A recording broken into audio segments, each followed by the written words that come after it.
Ostatni z naszych prelegentów już nadchodzi, także myślę, że to jest kwestia minutki i zaczynamy.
Budynku przedstawicielstwa, ale także tych, którzy śledzą naszą debatę online.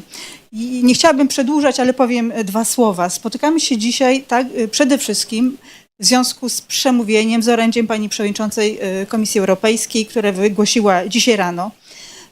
Chciałam się odnieść do słów solidarności, jakie pani przewodnicząca wyraziła z Polską w związku z nieakceptowalnym atakiem czy przekroczeniem przestrzeni powietrznej Polski przez rosyjskie drony. To jest taki tragiczny, prawdziwy komentarz czasów, w jakich żyjemy. I ja chciałam tą solidarność podkreślić i przekazać również państwu. I drugi punkt to jest ogromne zainteresowanie i potrzeba dyskusji o sprawach europejskich w Polsce. I to jest nasz cel. Proszę uwierzyć, że debaty w Brukseli, w Strasburgu, one nie służą tylko obecnym na sali. One mają swój cel. I moim osobistym marzeniem jest, żebyśmy o tych debatach, o tych pomysłach, postulatach dyskutowali w Warszawie, dyskutowali w Polsce, żebyśmy jako Polacy, a ja przecież również czuję się Polką, mogli wnieść aktywny wkład w rozwój Unii Europejskiej, żeby polityki, inicjatywy, które Komisja zapowiedziała dzisiaj, nie były oderwane od Polski, jej wrażliwości, od polskich potrzeb. Ale tej pracy domowej Komisja nie odrobi za nas. Dlatego serdecznie zapraszam do dyskusji. Dziękujemy jeszcze raz za waszą gotowość do przyjęcia naszego zaproszenia. Oddaję głos moderatorowi. Dziękuję. Dzień dobry Państwu. Ja się nazywam Bogusław Hrabota, Rzeczpospolita. Mam zaszczyt być gospodarzem tej debaty i gościć tak wspaniałych rozmówców jak siedzący koło mnie Jadwiga Emilewicz, była polska wicepremier, Instytut Sobieskiego, Rafał Trzaskowski, prezydent Warszawy, kandydat w wyborach prezydenckich, Katarzyna Pisarska, przewodnicząca Warsaw Security Forum i Sławek Sierakowski, krytyka polityczna. Wszystkich ich doskonale Państwo znacie, w związku z tym to przedstawienie jest wyłącznie pro forma. Chciałem powiedzieć na początek jedną ważną rzecz. Otóż ta dyskusja między nami potrwa jakiś czas, zobaczymy zresztą jaka będzie jej dynamika, ale potem do dyskusji zapraszamy Państwa. Będziemy zadawali pytania, będziemy zadawali również pytania przez WhatsApp, w związku z tym po tej pierwszej turze moich pytań zdajemy się na Państwa dynamikę i inwencję. To po pierwsze, po które zastrzegam od razu i przepraszam w imieniu prezydenta, że nie będzie brał udziału w całej tej dyskusji. Niestety po godzinie musi nas opuścić i będzie, bowiem ma inne obowiązki. Dobrze by było chyba, żeby móc zadać przynajmniej jedno pytanie panu Rafałowi i spróbujemy tego dopilnować. Cóż, no przedmiotem tej debaty jest w tym szczególnym dniu, bo trzeba to zaznaczyć, a pani to powiedziała, chcę to potwierdzić, to jest bardzo ważny dzień dla Polski, dla Europy, z różnych przyczyn zresztą, bo to, co się wydarzyło dzisiaj rano w Polsce, no to jest zapalenie naprawdę takiej najbardziej jaskrawej czerwonej lampy pokazującej, przed jakimi ryzykami, jakim niebezpieczeństwem stoimy. To jest pewnie punkt przełomowy w naszych kwestiach granicznych. Na szczęście przewodnicząca Unii Europejskiej, Komisji Europejskiej Ursula von der Leyen zauważyła ten problem i w swoim orędziu się do niego odniosła. To jest bardzo istotne, że te rzeczy nie uszły uwadze. Zresztą duża część tego orędzia była poświęcona tematyce związanej z naszym bezpieczeństwem. Ja pisząc komentarz szybko do gazety wspomniałem trzy główne hasła, które przyświecały temu orędziu. Po pierwsze bezpieczeństwo i jeszcze raz bezpieczeństwo i jeszcze raz bezpieczeństwo na różnych polach Unii Europejskiej. Powtórę, wspólnota i jedność państw unijnych, o co jest, jak wiecie, bardzo trudno i będzie jeszcze trudniej. Na koniec solidarność, to solidarność nie zawieszona gdzieś tam abstrakcyjnie, tylko solidarność z tymi w zagrożeniu. I tutaj Ukraina oczywiście numer jeden. Duża część tego wystąpienia była temu poświęcona. No i drugi ważny wątek, Gaza i solidarność z narodem palestyńskim i deklaracja Unii Europejskiej, Komisji, że będzie uczestniczyła w odbudowie Gazy. A więc nie eksportujemy prześladowaną ludność Gazy gdzieś tam na piachy Egiptu, tylko odbudowujemy, wspieramy odbudowę Gazy. Szanowni Państwo, zacznijmy od pierwszego wątku. Pierwszy wątek tej naszej rozmowy to priorytety, bo w każdym orędziu kolejność tematów i objętość czasu poświęcona tym tematom mówi o priorytetach, które podejmie Komisja Europejska. Jak Państwo oceniacie te priorytety? Zacznijmy od pani Jadwigi Emilewicz. Panie redaktorze, szanowni państwo, dziękuję bardzo za zaproszenie. Cieszę się, że możemy dziś na żywo komentować w tak, jak powiedzieliśmy tu wcześniej, ważnym, doniosłym dla Stąd takie bezpieczeństwa i dla strategii bezpieczeństwa Europy i Polski dniu. Wysłuchałam uważnie, na bieżąco wystąpienia pani przewodniczącej i debaty, która się przecież jeszcze trwa. Możemy wyróżnić, myślę, takie trzy wątki, na które ona sama zwróciła uwagę. Pierwszy, to największa część tego wystąpienia poświęcona bezpieczeństwu i ono odmienione przez wiele przypadków. Bezpieczeństwu temu, które pewnie słuchamy go najbardziej, bo związane z wojną na Ukrainie. Pasus wojny zajmował, myślę, 1/3 tego wystąpienia. Ja muszę powiedzieć, krótka glossa, jako nie politologa, tylko byłego polityka, to taka, że zaskoczyło mnie to i to postrzegam jako pewną nieumiejętność polityczną, czy też taką strategię przygotowywania dokumentów przez niemieckich polityków, że jak dokument jest już napisany, pewnie napisany od kilku tygodni, to wprowadzenie jakiejś korekty w tym dokumencie jest niezwykle trudne i nieoczywiste. W związku z tym, biorąc pod uwagę, co dziś wydarzyło się nad Unią Europejską, tak, czyli drony nad przestrzenią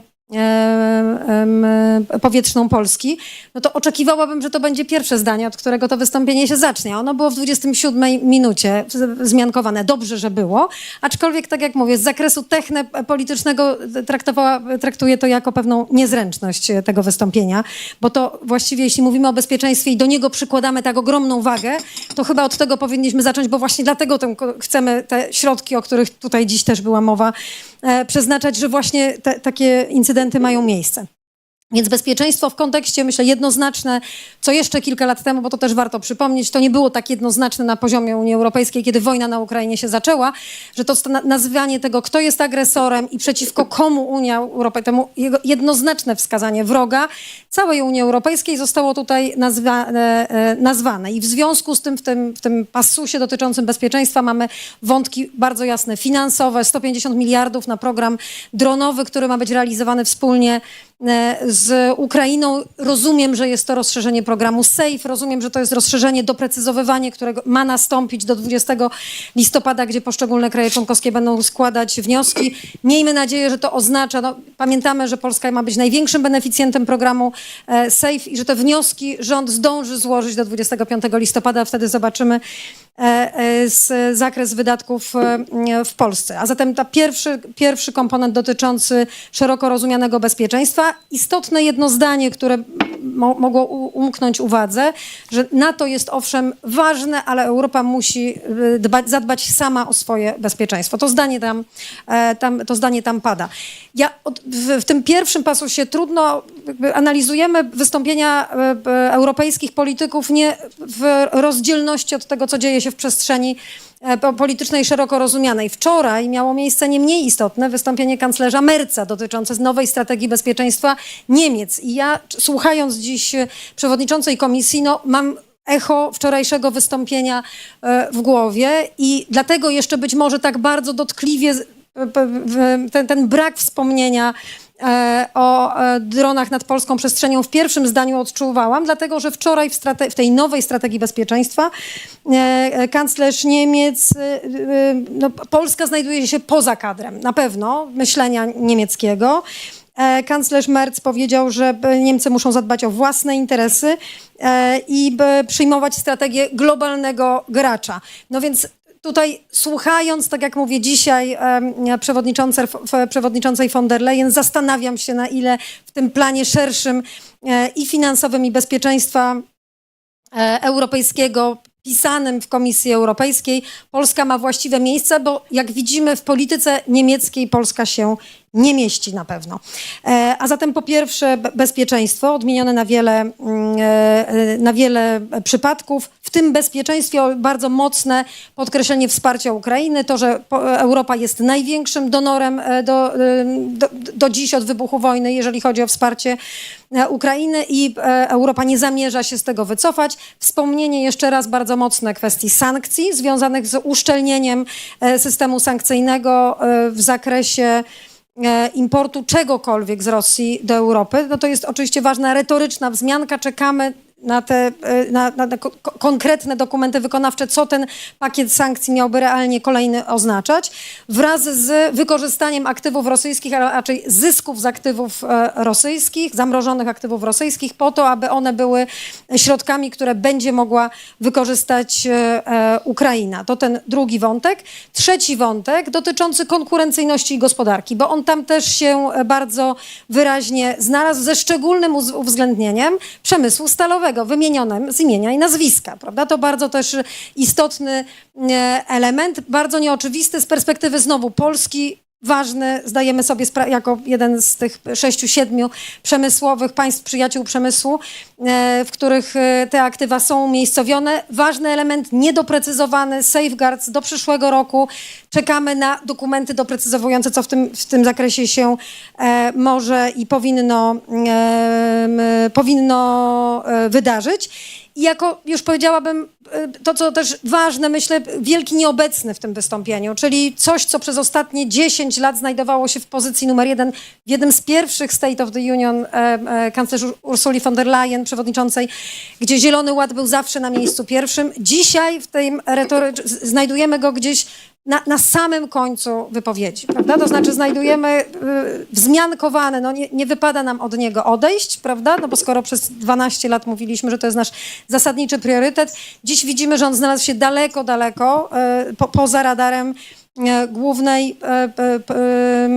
głównego toku politycznego myślenia. I Tyle, że bardziej jako hasło, prawda, niż jako elementy składowe, bo te elementy składowe Zielonego Ładu w tym wystąpieniu pojawiły się dużo wcześniej, w kwestii na przykład uniezależnienia Europy od surowców, od brudnych surowców rosyjskich i wsparcie dla OZE, prawda? Tak, przy czym to jest element, właśnie powiedziałabym, dzisiaj mówimy raczej o polityce energetycznej, polityce klimatycznej, w kontekście ubierając ją w nowy płaszcz płaszcz bezpieczeństwa i obronności.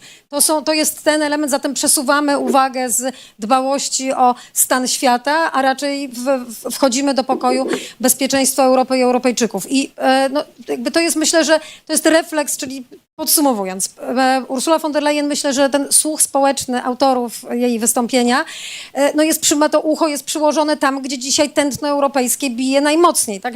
Czyli kwestie związane z bezpieczeństwem, kwestie związane z ochroną granic, kwestie związane, bo pochodną przecież konfliktu, wojny, która toczy się na Ukrainie, są nasilone hybrydowe procesy związane z uchodźcami, a zatem to też ten refleks tutaj widzimy. Pytanie oczywiście pozostaje, czy to nie jest za późno, czy nie jesteśmy w fazie deklaratywnej, czy chcielibyśmy usłyszeć jeszcze więcej. Co to oznacza? A przecież ten State of the Union jest wygłaszany w momencie, kiedy trwają aktywne prace nad kolejną perspektywą finansową. Co oznaczają? Bo mówimy o kolejnym zadłużaniu się. Jak na to będą patrzeć poszczególne rządy? Więc to jest oczywiście pewna zapowiedź tej ogromnie trudnej debaty, która jest przed nami. Zamarkowanym w tej debacie jeszcze jednym zdaniem z zakresu, powiedzmy, ustrojowości wspólnoty europejskiej. dotyczącej to jedno zdanie, które tam się pojawia, czas skończyć z jednomyślnością. Ale do tego wątku przejdziemy na koniec, bo to jest jeden z ostatnich rzeczywiście wątków w orędziu. Pan Rafał Trzaskowski, bardzo uprzejmie proszę. Jak pan widzi te priorytety, to wyważenie proporcji pomiędzy wyzwaniami i zagrożeniami dla Unii Europejskiej? Dzień dobry Państwu. Po pierwsze, rzeczywiście moment szczególny i dobrze, że to przemówienie się wpisuje w tę sytuację, którą obserwujemy od wielu lat, wielu miesięcy, ale którą obserwujemy również dzisiaj, a mianowicie jasne powiedzenie i nazwanie faktu, który dla większości z nas jest oczywisty, ale nie dla wszystkich, że to, co się dzieje na Ukrainie, to nie jest sprawa, która nas nie dotyczy, tylko to jest kwestia, która jest dla nas wszystkich egzystencjalna i że w związku z tym wsparcie dla Ukrainy, ale również wzmacnianie europejskiego bezpieczeństwa, twarda postawa wobec Rosji, sankcje nowe oraz przede wszystkim uszczelnienie dzisiejszych i to wyrażenie solidarności też względem Polski w obliczu tego, co się dzisiaj stało, jest niesłychanie istotne. Tam pada słowo, które jest przetłumaczone w tekście na polski, że Europa potrzebuje dzisiaj niepodległości, natomiast tak naprawdę czytajmy to, co to oznacza, bo to jest jasno napisane czy powiedziane po angielsku, że tutaj chodzi o niezależność, a nie niepodległość. Niezależności w tym sensie, że my musimy być gotowi na to, żeby dźwigać na swoich barkach jako Europejczycy jeszcze większą odpowiedzialność. I to jest dla nas wszystkich dzisiaj oczywiste, że Europa musi być bardziej aktywna i że musi zupełnie inaczej potraktować swoje priorytety. Żeby było jasne, to nie oznacza osłabiania naszych relacji w ramach Sojuszu Północnoatlantyckiego, ale po prostu Europa musi tutaj być dużo bardziej odpowiedzialna i mówiąc wprost, niektóre państwa europejskie po prostu nie mogą jechać na gapę i Unia Europejska powinna o tym przypominać wszystkim państwom członkowskim.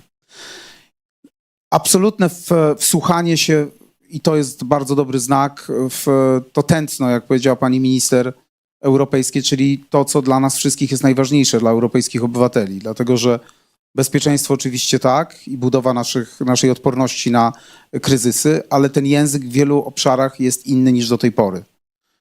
Jeżeli chodzi o kwestię Zielonego Ładu i przemysłu, Zielonego Ładu tak naprawdę, to wiemy już od wielu, wielu miesięcy, w tej postaci starej nie ma, ponieważ mamy dzisiaj Zielony Ład przemysłowy. To znaczy nastawienie się w tej równowadze i wiemy o tym, że zawsze Unia próbowała tę równowagę budować, ale z naciskiem na zielony, dzisiaj z naciskiem na przemysł.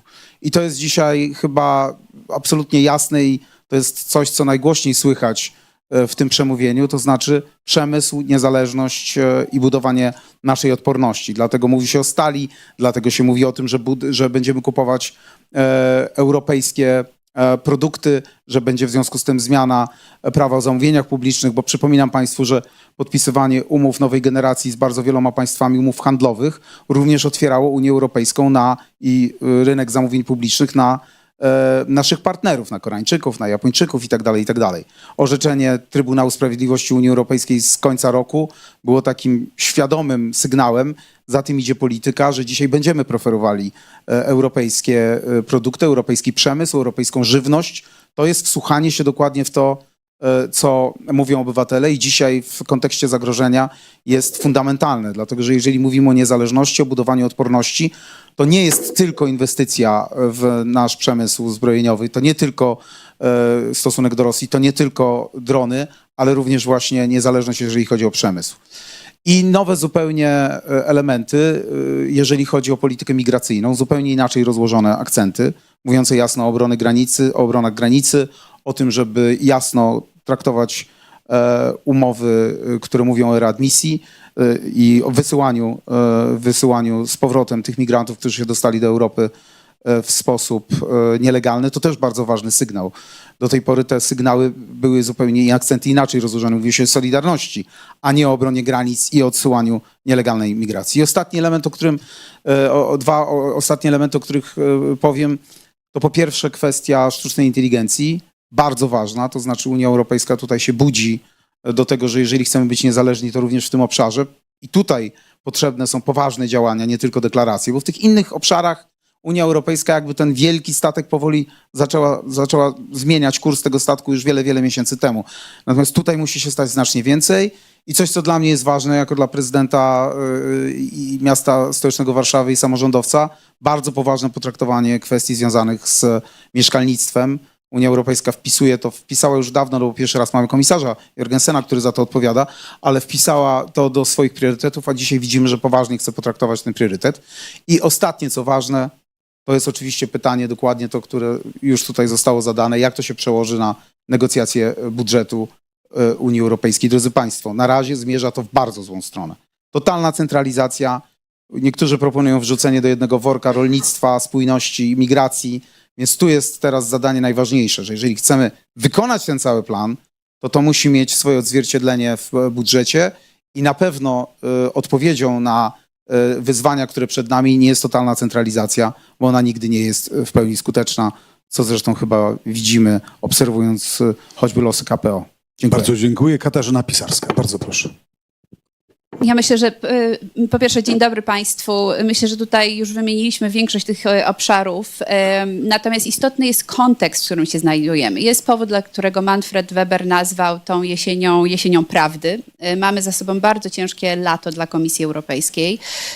Zarówno prezydent van der Leyen, jak i cała komisja jest pod ostrzałem, pod krytyką. Było to zresztą czuć dzisiaj w parlamencie jak nigdy przedtem, ponieważ parlament z jednej strony jest rozczarowany tą umową handlową, którą tak mocno Ursula von der Leyen dzisiaj broniła ze Stanami Zjednoczonymi.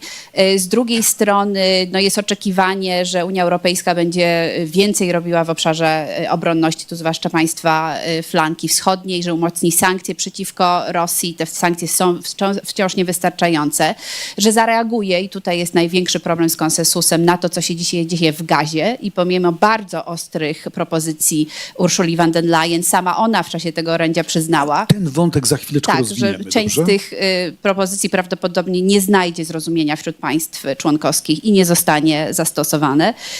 No ale też jest to jesień prawdy, ponieważ jest to jesień, w której musimy sobie odpowiedzieć, czy jest konsensus w Unii Europejskiej, że zmierzamy w kierunku znacznie większej solidarności, znacznie większej jedności w sytuacji, w której w kluczowych państwach Unii ta sytuacja polityczna jest co najmniej niestabilna.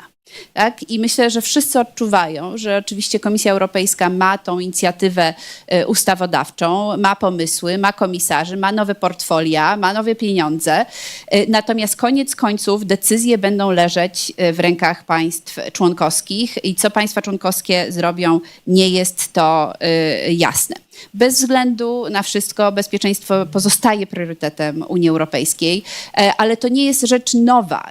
My widzimy we wszystkich sondażach takich publicznych w Unii Europejskiej od 2014 roku, że między 60 a 70% Europejczyków oczekuje od Unii Europejskiej właśnie więcej w tym obszarze. I zajęło nam dekadę, żebyśmy wreszcie mieli fundusze, które wspierają obronność. Dekadę, tak? I musiało dojść de facto nie tylko do bezpośredniego ataku na sąsiada Unii Europejskiej, inwazji Rosji, ale musiało dojść do zmiany obywatela czy prezydenta w Białym Domu, który powiedział koniec z finansowaniem Europy, jeśli chodzi o obronność. I tak naprawdę dopiero w tym roku Unia Europejska poważnie potraktowała kwestię obronności. Mamy program SAFE, mamy 150 miliardów na inwestycje w przemysł obronny Unii Europejskiej. I tutaj Polska, i dlatego no, troszkę nie mogę się zgodzić z panią premier, że Polska tutaj jest jakby gdzieś na uboczu jakiejś dyskusji, będzie z tego akurat funduszu największym jego beneficjentem i jest kluczowym państwem. To było powiedziane bardziej o polityce niemieckiej, że Polska jest na ale było uboczu to polityki powiązanie, niemieckiej, bo to a może nie ja źle europejskiej. zrozumiałam, Tak. że było powiązanie z tym orędziem, a ja myślę, że tak nie jest. Polska jest jednak tutaj centralna, jeśli chodzi o dyskusję na temat przyszłości Unii Europejskiej.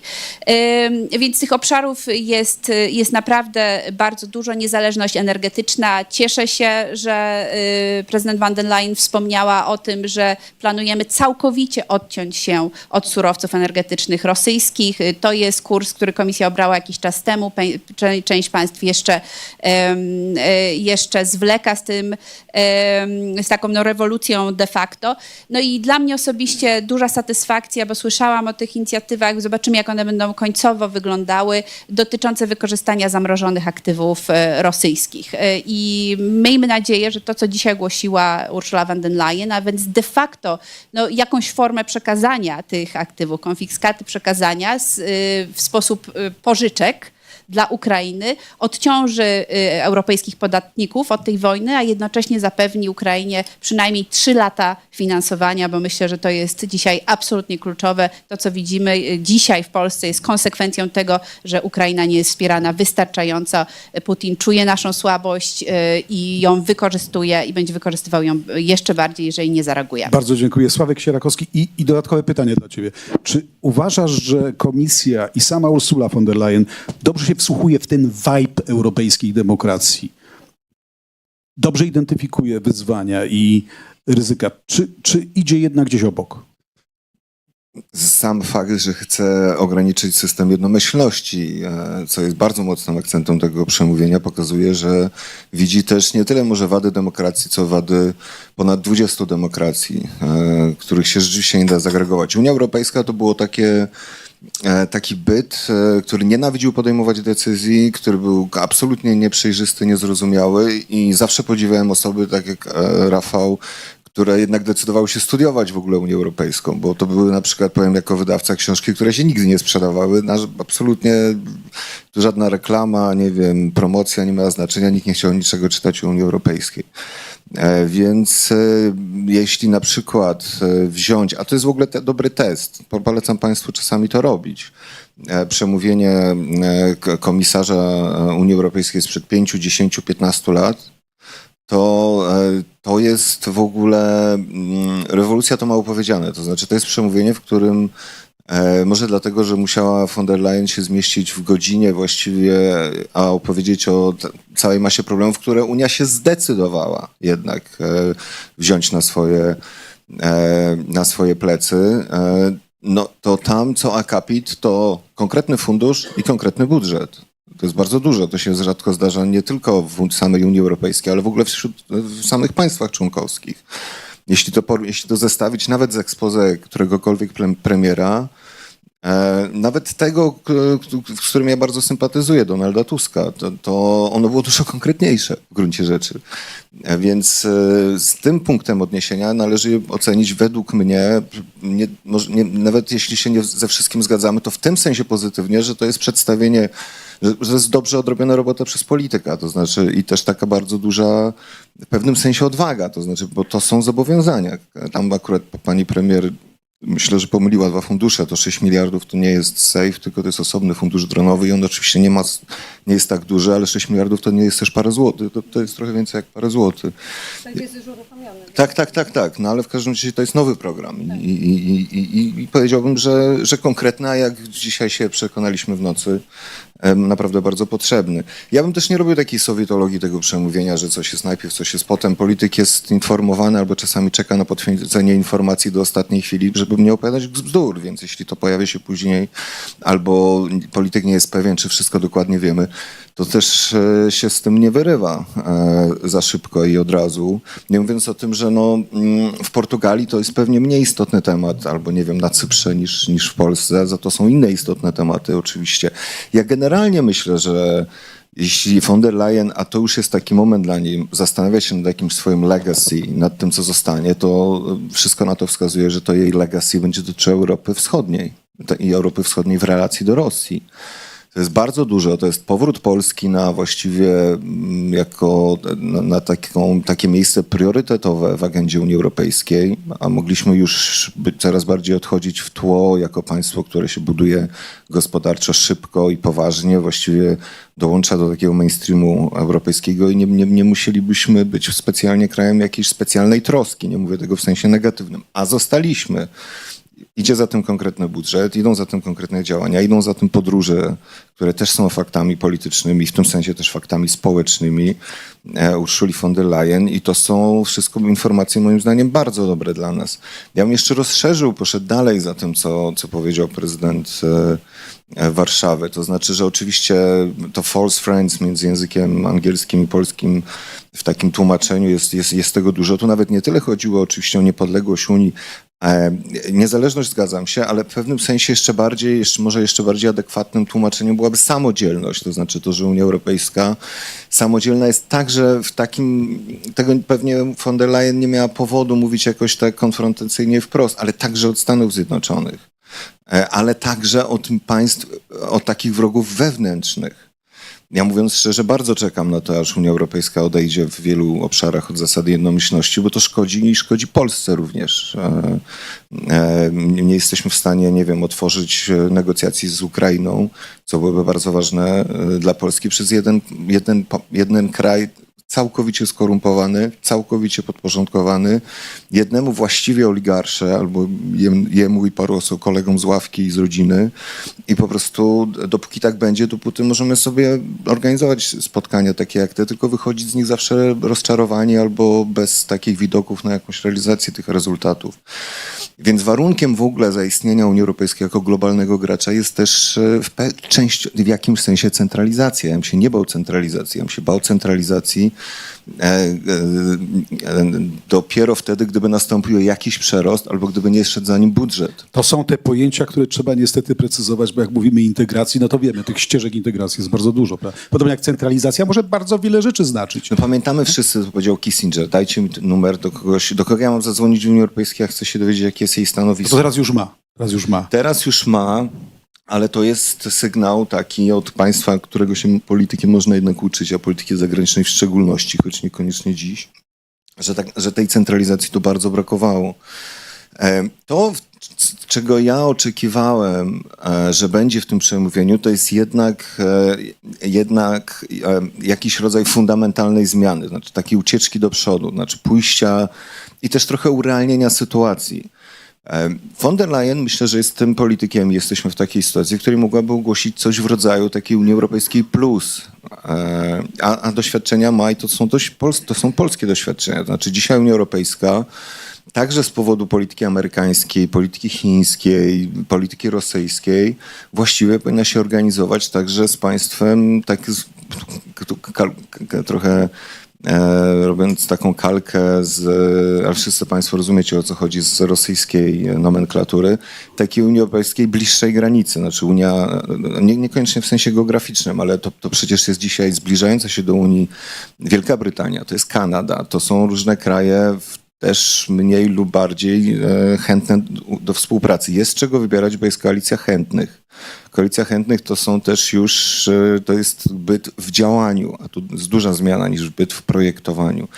Myślę, że na tej podstawie Unia Europejska, jeśli chce być globalnym partnerem, to poza spełnieniem tych warunków gospodarczych, innowacyjnych, technologicznych, mogłaby także zaproponować jakiś rodzaj, także ze względu na to, że będzie w jakimś napięciu z Unią Europejską, z Chinami, z Rosją, mogłaby zaproponować jakiś rodzaj takiego też swojego własnego w pewnym sensie takiej orbity sojuszniczej. Także to było coś, co mnie, czego mi zabrakło. Jeśli można, bo ja, proszę Państwa, mamy niestety mało czasu, w związku z tym ja muszę przyspieszyć troszeczkę tempo. Są jeszcze tak naprawdę 2 serie pytań. Ale ja jedną rzecz skończę, No, poza bardzo tym jestem proszę. na końcu, więc, a to zawsze na końcu się ściga tego, który mówi na końcu, że jest za mało czasu. Ja bym powiedział, że zręcznie bardzo von der Leyen, a to jest temat, który trzeba podnieść, nie dlatego, że ja tu chcę zaraz jakąś demonstrację zacząć, tylko dlatego, że jest naprawdę ważny. To jest Gaza, to jest Izrael. Ale poczekaj, właśnie na tym poprzestań, bo o to zaraz Dobra, zapytam, to na to ale się to, co zgadzam. zauważyłeś, ja też odczułem. Znaczy, tu nie ma kursu, otwartego kursu na uczestnictwo Europy w grze globalnej, a widzę taki cień autarki. O ile takiego określenia można ująć, to jednak zamknięcia Europy, realizacji tego projektu w ramach jego granic, wzmocnienia go wewnętrznego, kosztem relacji zewnętrznych. A teraz drugie pytanie dotyczy właśnie tych 4 może punktów związanych z relacjami zewnętrznymi. Po pierwsze, czy kurs na wsparcie Ukrainy jest dostateczny? Powtórę, czy sankcje wobec Rosji i ostry kurs wobec Rosji jest również dostateczny? Gaza jako I przełomowy tak naprawdę postulat wprowadzenia sankcji wobec niektórych polityków i obywateli państwa izraelskiego, prawda? I czwarta rzecz, relacje Unia-Stany Zjednoczone. Ja spodziewałem się, że tutaj będzie więcej sceptycyzmu, prawda? A Ursula von der Leyen nie tylko broni umowy, którą negocjowała, ale też deklaruje, że Stany Zjednoczone są i będą naszym głównym partnerem. Jadwiga Emilewicz. Sankcje i stosunek ten gospodarczy do Rosji, czy są satysfakcjonujące? Powiedziałabym, jeśli mielibyśmy się posługiwać warstwą retoryczną, to oczywiście tak. Natomiast tą materialną, no to nie bez powodu przecież wszyscy wiemy, że ten worek cieknie cały czas, tak? Że są omijane, że kolejnego koszyka sankcyjnego nie jesteśmy w stanie domknąć. Co więcej, że nawet te poprzednie koszyki, które są dopisane, one i tak ciekną. Surowce wpadają do Europy poprzez Kazachstan, poprzez zmianę metki w Turcji, poprzez różne kierunki. I wszyscy wiedzą, że ten słoń w pokoju jest. Że ten słoń w pokoju się znajduje od dawna i z różnych powodów. Także dlatego, że to jest w interesie gospodarczym tego czy innego państwa wewnętrznego. Te sankcje nie działają w stopniu adekwatnym. To ja powtarzam to od momentu, od wybuchu wojny na Ukrainie. Gdyby, biorąc pod uwagę potencjał gasnący czy nie gasnący, konkurencyjności europejskiej gospodarki i potencjał militarny Europy, gdyby Europa chciała zakończyć wojnę na Ukrainie, ta wojna by się skończyła już dawno. Ale z jakiegoś powodu, także z tego powodu, że ten sankcyjne koszyki na poziomie deklaracji, na poziomie retorycznym jesteśmy świetni, naprawdę jesteśmy wspaniali. Na poziomie wykonawczym to po prostu nie działa. Więc ja z zdumieniem słucham tego, co mówi pan redaktor Sierakowski, o tym ever closer union, prawda, że jeszcze więcej centralizacji, bo ja ku mojemu zdumieniu dziwię się, zgadzam się z panem prezydentem Trzaskowskim, że to, co budzi moje największe obawy, to oczywiście znowu na poziomie deklaracji, wysokości budżetu powiemy, no nie jest źle. Natomiast wykonawczo jak to będzie wyglądać? Czy to się odbędzie kosztem wspólnej polityki rolnej i polityki spójności? Czy na takie pytania my sobie jesteśmy w stanie dziś odpowiedzieć? I ja osobiście nie życzyłabym sobie dzisiaj, nie wyobrażam sobie, przy tym, że poziom jakby konwergencja to proces niezakończony, żebyśmy sobie dzisiaj przenieśli, scentralizowali pewne decyzje budżetowe, dlatego że one będą skrajnie niekorzystne dla Polski. I tutaj się absolutnie zgadzam z tym, co powiedział wcześniej pan prezydent Nie mówię o centralizacji Trzaskowski. budżetu, ja mówię o centralizacji instytucjonalnej, większej integracji. Ale przepraszam, ale to jest jedno idzie w ślad za drugim. Dokładnie tak. Więc to największą emanacją procesu politycznego na koniec jest finansowanie tej czy innej polityki. Więc tego bym się obawiała. Czy chciałabym widzieć bardziej dotkliwe sankcje? Chciałabym widzieć, żeby te, które sobie wdrożyliśmy, o których mówiliśmy przez ostatnie Były 2 lepiej lata, egzekwowane. były lepiej egzekwowane i one były realnie realizowane. Pani premier, Gaza. Bardzo trudny temat. Zresztą mówiła o tym Ursula von der Leyen. Dla jednych te deklaracje, które złożyła, są zbyt niewystarczające, dla których zbyt dalekie. Jest szansa na konsensus w sprawie Gazy w ramach Unii Europejskiej?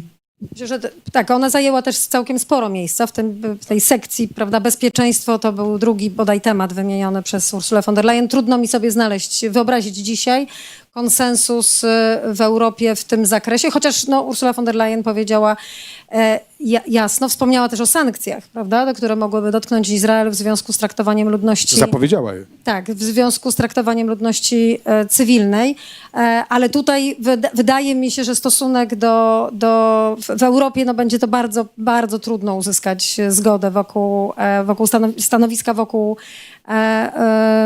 wokół Izraela. Więc ja tutaj oprócz wyrażenia woli politycznej samej przewodniczącej... Ale Fundusz Odbudowy Gazy zapewne już nie będzie tak kontrowersyjny.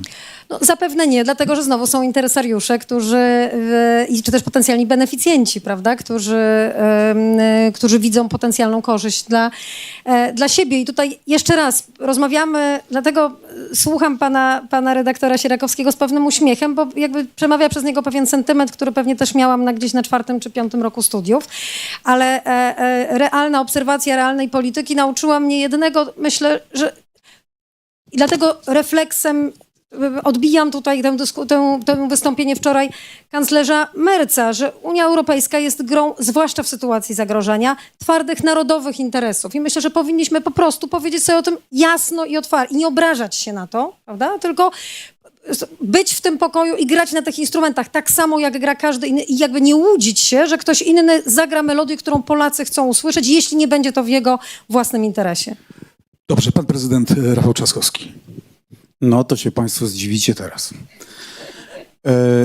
Jeżeli chodzi o zmiany instytucjonalne, znaczy, drodzy państwo, ja siedziałem lata w Komisji Konstytucyjnej Parlamentu Europejskiego, pisałem o tym doktorat, o sposobie podejmowania decyzji, o głosowaniu większościowym, było tak z 300 stron. Znaczy dosyć. Znaczy, jeżeli my się będziemy koncentrować jako Unia Europejska na rozwiązaniach instytucjonalnych i opowiadać sobie o zmianach w głosowaniu, a może jeszcze zmieńmy głosy ważone między państwa członkowskie i tak dalej, to doprowadzi tylko do jednej wielkiej awantury. My musimy tutaj pokazać po prostu sprawczość. I nie jest żadną odpowiedzią opowiadanie o tym, że będziemy likwidowali jednomyślność w sprawach polityki zagranicznej. Uwaga, nie ma jednomyślności prawie już w żadnej polityce unijnej. I teraz pytanie, co to znaczy, że my zlikwidujemy jednomyślność w sprawach polityki zagranicznej? Wyobrażacie sobie państwo, że na przykład przyjmujemy Ukrainę do Unii Europejskiej przy sprzeciwie kilku poważnych państw Unii Europejskiej? Przypominam, że do blokowania trzeba 35% populacji i tak naprawdę 4, 5, 6 państw. Czyli gdybyśmy wprowadzili tutaj jednomyślne głosowanie większościowe oparte o dzisiejszy system, to znaczy, że można by było podejmować piekielnie istotne decyzje z punktu widzenia Unii Europejskiej przy sprzeciwie 6 państw, a na pewno 4. Więc tu trzeba przede wszystkim wykazać wolę polityczną. Uwaga, mamy coś takiego jak konstruktywne wstrzymanie się od głosu. To jest możliwość wzmocnienia tego elementu, że rzeczywiście, jeżeli mamy jedno czy dwa państwa, które chcą zablokować jakąś decyzję, bardziej jakkolwiek to zabrzmi, techniczną, znaczy na przykład przy sankcjach, tak, trzeba by było na ten temat porozmawiać. Czy nie ma możliwości rozmowy o tym, żeby wzmocnić nacisk i przy sankcjach wykorzystywać możliwość konstruktywnego wstrzymania się od głosu, czy ewentualnie rozmawiać na ten temat. Natomiast jeżeli ktoś będzie opowiadał o zniesieniu jednomyślności przy najważniejszych unijnych decyzjach, co będziemy zmieniali traktaty większością kwalifikowaną, będziemy przyjmowali nowe państwa członkowskie większością kwalifikowaną, to jest droga donikąd. To wywoła tylko, nawet jeżeli się komuś to podoba, to wywoła po prostu niekończące się spory i problemy. Skupmy się na tym, żeby to, co jest w tym przemówieniu, w praktyce było wykonywane. Dlatego, że to jest prawdziwy problem Unii Europejskiej, nie tylko Unii Europejskiej, a mianowicie sprawczość. Jeżeli to wszystko, co jest zapisane w tym, co dzisiaj zostało powiedziane, zostanie wcielone w życie, to już mamy rewolucję. Jeżeli powiemy jasno, sankcje, bo znowu, wszystkie instrumenty są, tylko właśnie trzeba doprowadzić do tego, żeby one były w 100% przestrzegane i żeby przez Kazachstan i inne państwa nie było mijane. Jeżeli na serio Unia Europejska weźmie się za zabranie wszystkich rosyjskich pieniędzy, które są w tej chwili w bankach, no to mamy dopiero rewolucję. Bo rzeczywiście na serio byśmy odciążyli europejskiego podatnika. To są zmiany fundamentalne. Jeżeli my na serio powiemy, że musimy dbać o te aspekty polityki zielonej, które są win-win, oszczędzać energię, uniezależniać się od Rosji, wprowadzać zielone rozwiązania i tak dalej, a tam, gdzie poszliśmy za daleko, musimy promować naprawdę zdolności przemysłowe Europy. I ja się nie zgodzę z tym, że to jest wsobne. Znaczy, tylko wtedy będziemy graczem międzynarodowym. Tylko wtedy będziemy silni, jeżeli na serio będziemy mieli europejski przemysł, jeżeli będziemy w stanie pokazać, że wyciągnęliśmy wnioski z tego wszystkiego, co się dzieje dookoła i że te priorytety muszą wyglądać inaczej. I tam tego typu, jeżeli na serio zajmiemy się sztuczną inteligencją, jeżeli na serio będziemy mieli odwagę rozmawiać z amerykańską administracją o wielkich korporacjach i o podatkach, o kontrolowaniu ich i tak dalej, tutaj to, że delikatnie a propos Trumpa się wypowiada von der Leyen, no bardzo dobrze, że się delikatnie wypowiada, bo jesteśmy w świecie dyplomacji. Jeszcze delikatniej, a za zamkniętymi drzwiami trzeba jasno stawiać te sprawy, które dla Europy są istotne. I tutaj Polska ma fundamentalną rolę do odegrania. Również jeżeli chodzi o kwestię migracji. Myśmy to mówili już wtedy, w 2015 roku. Gdzie wy zaczynacie od solidarności? Gdzie wy zaczynacie od mechanizmów dzielenia się odpowiedzialnością? Najpierw granice, twarde odsyłanie nielegalnych migrantów, a potem można rozmawiać o czymkolwiek innym. Dzisiaj wreszcie to Unia mówi. A jeszcze 1,5 roku temu była rozmowa o powrocie do tych mechanizmów, prawda, dzielenia się odpowiedzialnością i tak dalej. To są kompletnie inne akcenty. Teraz pytanie jest tylko takie, czy to wszystko, co jest w tym przemówieniu, znajdzie jakby swoją kontynuację w prawdziwym działaniu. I to już jest rewolucja. Więc nie dajmy się wpędzić przy całym szacunku w ślepe uliczki, rozmawianie o rozwiązaniach instytucjonalnych i tak dalej. O tym można rozmawiać technicznie, a propos na przykład sankcji, czy tutaj nie uelastycznić procesu podejmowania decyzji, tylko naprawdę zajmijmy się robieniem prawdziwej polityki. I tutaj wydaje się, że Unia Europejska się absolutnie obudziła i wsłuchała w to, co jest dzisiaj istotne. I nawet to, nad czym się wszyscy dzisiaj prześlizgają, czyli właśnie kwestia dotycząca mieszkalnictwa, no wow! No to jest właśnie to, o czym mówią dzisiaj młodzi ludzie. Jeżeli chcemy wrócić do tego, żeby Unia Europejska się ludziom kojarzyła z czymś pozytywnym, z tym, że to jest rzeczywiście coś, co dodaje dzisiaj, jeżeli chodzi o politykę, że ma swoje uzasadnienie dla istnienia, to jest dokładnie to, co powinno się dziać. Więc reasumując, ja uważam, że absolutna większość tych akcentów, które są istotne, również to, że my mówimy przecież, tu jest odwrót, słuchajcie, to, żeby mówić kupujmy europejskie, kupujmy europejską żywność, nie składa mi się, co prawda, to z obroną umowy z Mercosurem, ale to zostawiam akurat na boku. To jest totalna rewolucja. Przecież myśmy się otwierali na lewo i na prawo, podpisując nowe umowy handlowe. Więc to wszystko tam jest. Teraz trzeba egzekucji. I co najważniejsze, ostatnie znowu, wszyscy wracamy do pieniędzy.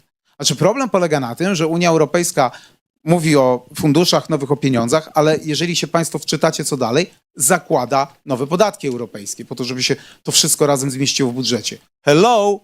Będą nowe podatki europejskie? Bo ja się tym zajmowałem przez 15 lat i nic nie było z nowych podatków europejskich. Notabene kwestia likwidowania jednomyślności w polityce zagranicznej to się pojawiła w dyskursie europejskim lat 40 temu. Nie marnujmy na to czasu. Zróbmy budżet, który ma sens. Musimy niestety się liczyć z tym, że ten budżet musi być większy, tylko nie opowiadajmy niestworzonych historii o tym, że nagle wszyscy się zgodzą jednomyślnie na stworzenie jakichś podatków europejskich. I jeżeli podejmiemy odważne decyzje i pójdziemy w ślad za tym, co jest deklarowane w tym dokumencie, no to naprawdę jest już całkiem nieźle i mówmy o tym w sposób otwarty. Natomiast jeżeli to zostaną tylko słowa na papierze, bo za tym nie nadążą instytucje, państwa członkowskie będą miały inne zdanie, no to będziemy mieli prawdziwy problem z wiarygodnością Unii Europejskiej. Panie prezydencie, Gaza, bo na ten temat się pan nie wypowiedział, a tam w tym wystąpieniu była wyraźna deklaracja na rzecz dwóch państw. Izraelskiego i palestyńskiego, co prawda wolnego od Hamasu, ale jednak była bardzo ważna i zapewne mocno krytykowana w Jerozolimie. Znaczy, to jest dyskusja bardzo delikatna, Deklaracja. natomiast jasnym dla mnie jest to, że jeżeli my mówimy o tym, że Unia Europejska opiera się na wartościach, to musimy postępować w taki sposób, w którym jesteśmy wiarygodni. I ja bym znowu odgraniczył państwo Izrael i jego politykę na przestrzeni dziesięcioleci od polityki dzisiejszego rządu i od tego, co się dzieje w tej chwili, jeżeli chodzi o łamanie praw człowieka i jeżeli chodzi również o jakieś, no powiedziałbym, mało realne albo dziwne pomysły. Bardzo uważam od lat na język, który formułuje tego typu tezy dotyczące przyszłości Gazy. Znaczy, jeżeli przecież umówmy się, gdyby nie Unia Europejska i lata wspierania państwa palestyńskiego, granic, pomocy humanitarnej i tak dalej, to w ogóle sytuacja na Bliskim Wschodzie wyglądałaby zupełnie inaczej, bo to Unia Europejska poprzez swoje zaangażowanie stabilizowała sytuację. Więc ja się cieszę, że Unia Europejska jakby nie odwraca wzroku od tego, co dzieje się w Gazie i od tego, co się dzieje na Bliskim Wschodzie, bo przecież to ma skutek w całym regionie. Więc tutaj Unia Europejska musi postępować pryncypialnie, ale bardzo ostrożnie.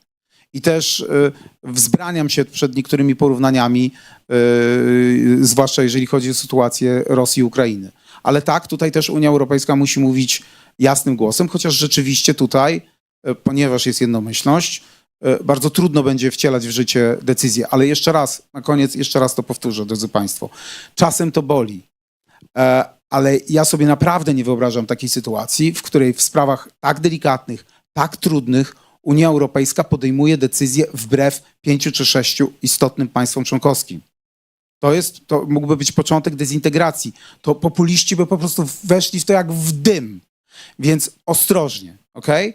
Co do sankcji możemy myśleć, czy tego tu nie uelastycznić, czy nie wzmocnić wstrzymania odgłosu, czy nie zwiększyć presji na państwo członkowskie. Powiedzieć, ej kolego, no jak ty się tak zachowujesz, to o czym my mówimy? O jakiej solidarności wobec państwa, które wszystko w Unii blokuje? Ale nie idźmy dalej, dlatego że ugrzęźniemy w sporach tak naprawdę filozoficznych, A na końcu zastanówmy się, jak sobie wyobrażamy Unię Europejską, w którym tak fundamentalne decyzje mogłyby być podejmowane wbrew paru istotnym państwom członkowskim. Więc ostrożnie. A naprawdę tej jednomyślności po ostatnich traktatach zostało w Unii Europejskiej bardzo, bardzo mało. A presja jest od 80 roku co najmniej, od jednolitego aktu europejskiego, więc jakieś uzasadnienie ku temu, że to jest tak trudne jest. I ostatnia rzecz. Najgorsze, co można zrobić, uważam, to deklarować rzeczy, których się nigdy nie dowiezie. I dlatego, ponieważ odejście od jednomyślności, decyzja musi zapaść jednomyślnie. Kwestie dotyczące budżetu, decyzje zapadają jednomyślnie. Więc uwaga, dzisiaj wiarygodność Unii Europejskiej to jest to, o co na wszystkim nam powinno zależeć. I jeżeli mówi się tak odważne słowa, to teraz jest kwestia, czy wcielimy to w życie. I ja bym dlatego nie uciekał w jakieś dziwne decyzje o budżecie i dziwne zapowiedzi, które się nigdy nie spełnią, bo państwa na to się nie zgodzą, i nie uciekałbym w rozmowy czysto instytucjonalne, bo po prostu państwa członkowskie się na to nie zgodzą. Czy nam się to podoba, czy nie. Szukajmy rozwiązań, które działają, po to, żeby ten zwrot tego wielkiego statku mógł się dokonać, bo to idzie w dobrą stronę, również dla interesu Polski. Katarzyna Pisarska, bardzo proszę. Ja tylko odniosę się do tej kwestii kształtowania tego naszego bezpośredniego otoczenia, polityki zagranicznej Unii Europejskiej. I oczywiście tym największym naszym zmartwieniem dzisiaj jest Ukraina, ale rozwiązanie tutaj tylko pośrednio tkwi w samej Unii i zwłaszcza w rękach Komisji Europejskiej, ponieważ mamy dzisiaj sytuację, w której toczy się gorąca wojna. Próbujemy znaleźć jakieś rozwiązanie, które chociażby na moment ten konflikt uspokoiło. Nie mamy większych perspektyw rozmów pokojowych i to, w jaki sposób Rosja będzie się zachowywała, zależy tylko i wyłącznie od naszej gotowości użycia twardej siły. I ta twarda siła oczywiście jest siłą ekonomiczną, Unia posiada takową, ale jest też twardą siłą w deklaracjach wojskowych. Mamy koalicję państw chętnych, to się odbywa absolutnie poza strukturami Unii Europejskiej i państwa same muszą zdeklarować, jak daleko są gotowe pójść w tym konflikcie, żeby bronić z jednej strony oczywiście wschodniej flanki natowskiej w ramach artykułu 5, ale również pomóc dzisiaj Ukrainie walczyć tą wojnę i ewentualnie stabilizować sytuację, jeżeli jakieś porozumienie pokojowe na Ukrainie się znajdzie. I to pozostaje poza tak naprawdę dzisiaj decyzjami czy Ursuli von der Leyen, czy nawet większości państw Unii Europejskiej. To, co Unia może zrobić, to tak jak się zgadzam z panią premier, trudno nam już to powtarzać po raz setny, wiemy, gdzie są te dziury, wiemy, co należy zrobić, wiemy, dlaczego to się nie robi.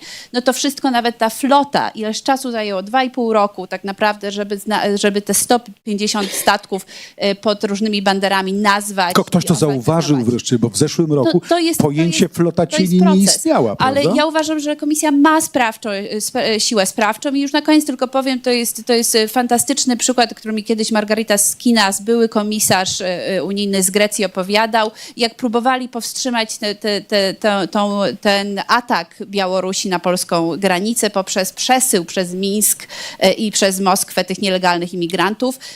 Większość tego przesyłu wcale nie szło bezpośrednio z Iraku, ono szło przez Turcję. I Margarita Skinas poleciał do Turcji, spotkał się z szefem Turkish Airlines i powiedział, jeżeli to nie ustanie w ciągu 2 tygodni, to Turkish Airlines przestanie latać do państw Unii Europejskiej.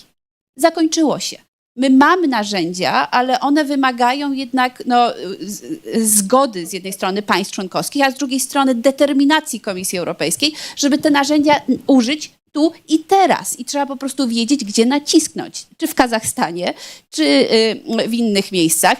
Ale to wymaga zwierzęcia politycznego, tak? Którym Unia Europejska bała się być. I jeżeli nie będziemy mieć też pewnego przywództwa w tej Unii, która mówi, dobrze, robimy rzeczy, po których się nawet inni po nas nie spodziewają, to niestety, ale będziemy postrzegani Dobrze, ale jako sama słabi. Unia zwierzęciem politycznym nie będzie.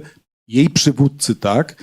Czy widzi pani w osobie Ursuli von der Leyen takie właśnie zwierzę polityczne? Czy ona ewoluuje z osoby, która negocjuje wewnątrz komisji, próbuje pogodzić interesy, w realnego lidera? Czy widziała to pani dzisiaj w tym wystąpieniu? To znaczy, to wystąpienie było dobre, bo było aspirujące. nie było, ja spodziewałam się, tak jak w przeszłości, że będzie mu opowiadała, co się udało już zrobić przez te pół roku. Nie, skupialiśmy się, co trzeba zrobić. I to bardzo mi się podobało. Ale znam również realną sytuację polityczną dzisiaj Ursuli von der Leyen i wiem, że ona jest słaba. Niestety i w Parlamencie Europejskim ona utraciła bardzo dużo poparcia i komisja pewne ma problemy, no to będzie wymagało ogrom pracy od niej. Ale ja bym się w ogóle na tym nie skupiała, ponieważ tam, gdzie wielkie inicjatywy dzisiaj powstają, no to są niestety stolice i liderzy państw Unii Europejskiej. I to jest to, gdzie powinniśmy się skupić, cisnąć, rozmawiać, budować koalicje, być częścią tych koalicji, które już powstają, być przy tych stołach, to tam naprawdę. A potem państwa członkowskie przychodzą do komisji i mówią, kochana komisjo, mamy dla was świetną wiadomość, zgadzamy się na A, B, C i D. I komisja wdraża to, lepiej, gorzej, tak jak może, ale też nie pokładałabym jakichś ogromnych nadziei w instytucjach europejskich, że one będą teraz prowadziły tutaj Europę wielką wspólnie, ponieważ No, ale taka była obietnica Ursuli von der Leyen dzisiaj. Polityka tworzy się w państwach narodowych, czy tam się nam to podoba, czy nie, i tędy powinniśmy iść. I ostatnia rzecz, Gaza. No, dokonuje się ludobójstwo w Gazie. I dzisiaj Ursula von der Leyen wyraziła to, co większość młodych ludzi zwłaszcza, wszystko jedno, czy w Polsce, czy w Austrii, czy w Portugalii, widzi, że nie możemy jako Unia prowadzić podwójnych standardów, tak? Jeżeli z jednej strony potępiamy, choć niewiele robimy, ataki rosyjskich dronów, rakiet na ukraińskie miasta każdego dnia, a jednocześnie widzimy, że ludzie są głodzeni na śmierć właściwie na granicy Unii, tak, po drugiej stronie Morza Śródziemnego, no to nie możemy udawać, że to się nie dzieje. Więc sankcje, ja się zgadzam, to jest odpowiedzialność rządu Benjamina Netanyahu. Zgadzam się również z tym, że duża część społeczeństwa izraelskiego nie popiera tej polityki. Tak? Sondaże pokazują, że nie ma ta polityka poparcia, ale trzeba sankcjonować tych, którzy za to odpowiadają i stąd pomysł Ursuli von der Leyen, żeby na tą listę sankcyjną wpisać osoby wojskowych, polityków, którzy odpowiadają za to, co dzisiaj się dzieje. Brutalnych osadników. Tak, ale... Czyli liderów tego... Oczywiście, szczerze, niestety, ta lista sankcyjna nie powstanie, to znaczy ona nie zostanie wdrożona. Ja już mogę powiedzieć o 5 państwach przynajmniej, które zablokują ten pomysł, ale sam fakt, że to wybrzmiało... Jak Polska się powinna zachować w tej sprawie? Powinna, czy jak się zachowa? Jak się powinna zachować i jak się zachowa? Zachowa się w sposób oczywisty. Będzie się najpierw chować za państwami, które są gotowe najgłośniej krzyczeć, że to jest niedopuszczalne, więc my nie będziemy tu liderem tej grupy. To jest Kwestionuje pani odwagę cywilną naszego premiera i ministra spraw zagranicznych w tej sprawie. Ale no to jest bardzo trudna sprawa. Ja rozumiem z punktu widzenia rządu. Jeżeli pyta się mnie pan, co ja bym zrobiła, oczywiście, że stworzyłabym taką listę sankcyjną i się pod nią podpisała. Sławomir Sierakowski. Ja muszę dwa adwocem. Ale bardzo proszę. No. Później Gaza. Jedno to do pani wicepremier Emilewicz. Ja rozumiem, że ja jestem na poziomie 4-5 roku studiów, ale pani chyba na poziomie 4-5 roku PiS-u, jeśli z kolei cały czas jest pani najlepiej przygotowana z Niemiec. To znaczy nie po to tyle lat, łącznie z PiS-em, w sprawach choćby obronności, nacisnęliśmy Niemcy na to, żeby się wreszcie, mówiąc kolokwialnie, ogarnęły, czyli nie były w stanie wysyłać jedynie hełmów do Ukrainy, ale były w stanie, to co premier powiedział, to co wicepremier Sikorski powiedział w ostatnim exposé, żeby byli największym eksporterem bezpieczeństwa gospodarczego, militarnego i każdego innego w Europie, bo bez tego nie będziemy podmiotem globalnym, żeby teraz z kolei się zastanawiać i dziwić, że Friedrich Merz w fundamentalnym swoim przemówieniu, takim trochę określającym, definiującym jego politykę w tych warunkach, zmienionych przecież niedawno, a także dzisiaj, żeby się Friedrich Merz koncentrował na bardzo poważnych problemach Niemiec z zmianą toru gospodarki niemieckiej z właściwie takiego modelu dwudziestowiecznego na XXI, z odejściem od niemieckiego pacyfizmu i kilkoma innymi problemami, które rzeczywiście, ja nie mam nic przeciwko temu, żeby Niemcy się skupiły na sobie i wydaje mi się, że PiS też nie powinien mieć nic przeciwko temu, żeby Niemcy się skupiły na sobie, bo zajmuje się atakiem na Polskę, jak wiadomo, od jakiegoś czasu, więc to jest jedno. Natomiast do prezydenta Trzaskowskiego, bo ja tutaj tak do końca trochę nie zrozumiałem, bo tu było bardzo dużo argumentów na rzecz tego, że zniesiono w wielu obszarach jednomyślność i z kolei bardzo duży opór, żeby o jednomyślności w ogóle rozmawiać. Znaczy, rozumiem, że to są kwestie też kalendarzowe, to znaczy albo też kwestia proporcji, tak? Ale tyle lat cierpieliśmy na to, że artykuł 7 jest wydmuszką, a nie żadną bombą atomową. Tyle lat się zastanawialiśmy, jak to jest możliwe, że w Unii Europejskiej nie da się właściwie w ogóle wyegzekwować żadnego europejskiego prawa wewnątrz państwa narodowego, żeby teraz reagować alergicznie na rozmowę a ja mówię to nie jako polityk i mówię to nie w parlamencie, tylko na debacie publicznej, czyli tu, gdzie mamy też prawo do jakiejś burzy mózgów, do jakiegoś wyobrażania sobie alternatyw, do jakiegoś hipotetyzowania na temat Unii Europejskiej. Ja uważam, że proces odchodzenia, i o to mi chodziło, od jednomyślności w Unii Europejskiej, który trwa, jest zaczęty i siłą rzeczy będzie postępował, jest procesem dobrym dla Unii Europejskiej, jest procesem też dobrym dla Polski. I gdyby to nastąpiło wcześniej, bylibyśmy raczej beneficjentem tej zmiany, a nie byśmy na niej stracili.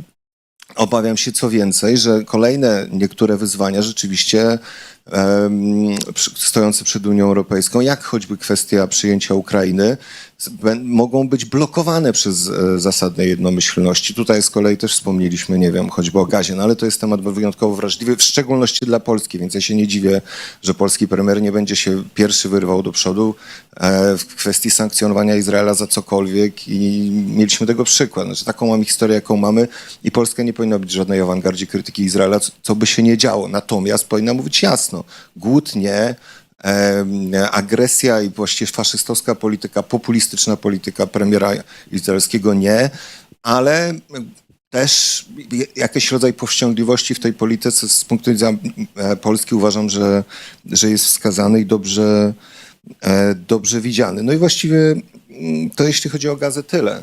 Dobrze, proszę Państwa, jako że prezydent Rafał Trzaskowski musi wyjść i to jest ten moment na zadanie jednego pytania z sali do pana prezydenta, a my do jednomyślności wrócimy, bo wypowiedzieli się na ten temat i Sławek, i pan prezydent, ale myślę, że można ten temat odrobinę pociągnąć, zanim sala uzyska prawo do zadawania pytań. Czy ktoś ma jedno dobre pytanie do prezydenta Trzaskowskiego? Bardzo proszę. Dobre pytanie. Zestresowałeś wszystkich. To złe pytanie może. Też nie ma. Panie prezydencie, bardzo dziękujemy za udział. Ja tylko w takim razie, skoro nie ma pytania, to tylko odpowiem Sławkowi. Ja zawsze byłem zwolennikiem odchodzenia od głosowania jednomyślnego, ale uważam, że doszliśmy do ściany. Znaczy myśmy zlikwidowali o jednomyślność we wszystkich właściwie obszarach.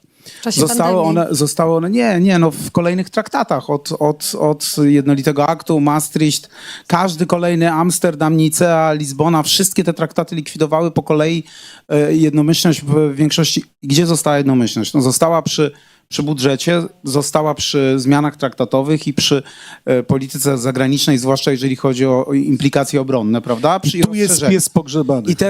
I teraz ja tylko mówię o tym, że uważam, że, bo wiem, w którą stronę, bo mówię, byłem z tymi federalistami w komisji, którzy mówili, zrobimy bardzo prosto, prawda, sobie zlikwidujemy jednomyślność. Jeszcze raz, uważam, że zostały już tak fundamentalne decyzje, które są podejmowane jednomyślnie, że ich podejmowanie w głosowaniu większościowym wbrew 4, czy 5, czy 6, czy 8 państwom członkowskim mogłoby doprowadzić do dezintegracji Unii Europejskiej. I tu uważam. I zupełnie czym innym jest, tak jak mówię, wywieranie presji na dane państwo członkowskie, znalezienie innych mechanizmów dotyczących przestrzegania unijnego prawa. Zupełnie czym innym jest zastanowienie się nad tym, jak wzmocnić konstruktywne wstrzymanie się od głosu i ewentualnie rozmowa o aspektach polityki zagranicznej, niektórych, tak jak sankcje, gdzie decyzje mogłyby być zmienione. Natomiast nie odejście, tak jak niektórzy proponują, i to było w kolejnych dokumentach Unii Europejskiej, odejście od jednomyślności w ogóle w polityce zagranicznej. I ostatnia, znaczy dla mnie najważniejsze jest jedno, to jest ślepa uliczka, bo wszyscy się na tym skupią, jeszcze sobie zorganizują konwent i będą po prostu 5 lat o tym rozmawiać. Ja się cieszę, że Unia Europejska wreszcie rozmawia o politykach i o tym, jak zmienić się w prawdziwe zwierzę polityczne, bo instrumenty już ma. Problem polega na tym, że po prostu nie było woli politycznej, żeby z nich skorzystać. Myśmy zrobili przez te ostatnie 20 lat po prostu fundamentalną zmianę. Mamy te instrumenty, tylko boimy się z nich korzystać. I to jest dobry prognostyk, że chcemy wreszcie z nich zacząć korzystać. Nie, żebyśmy tylko nie ugrzęźli w kolejnych rozmowach o zmianach Ja jedno- instytucjonalnych. Proszę Państwa, czas na Cześć, pytania kochani. do prezydenta już Poczekajcie, był. tylko Dziękujemy mu za jedno udział, zdanie. ale my wracamy do tematu. Rafałowi, jedno zdanie. To jedno Pewien zdanie. minimalizm w polityce szkodzi.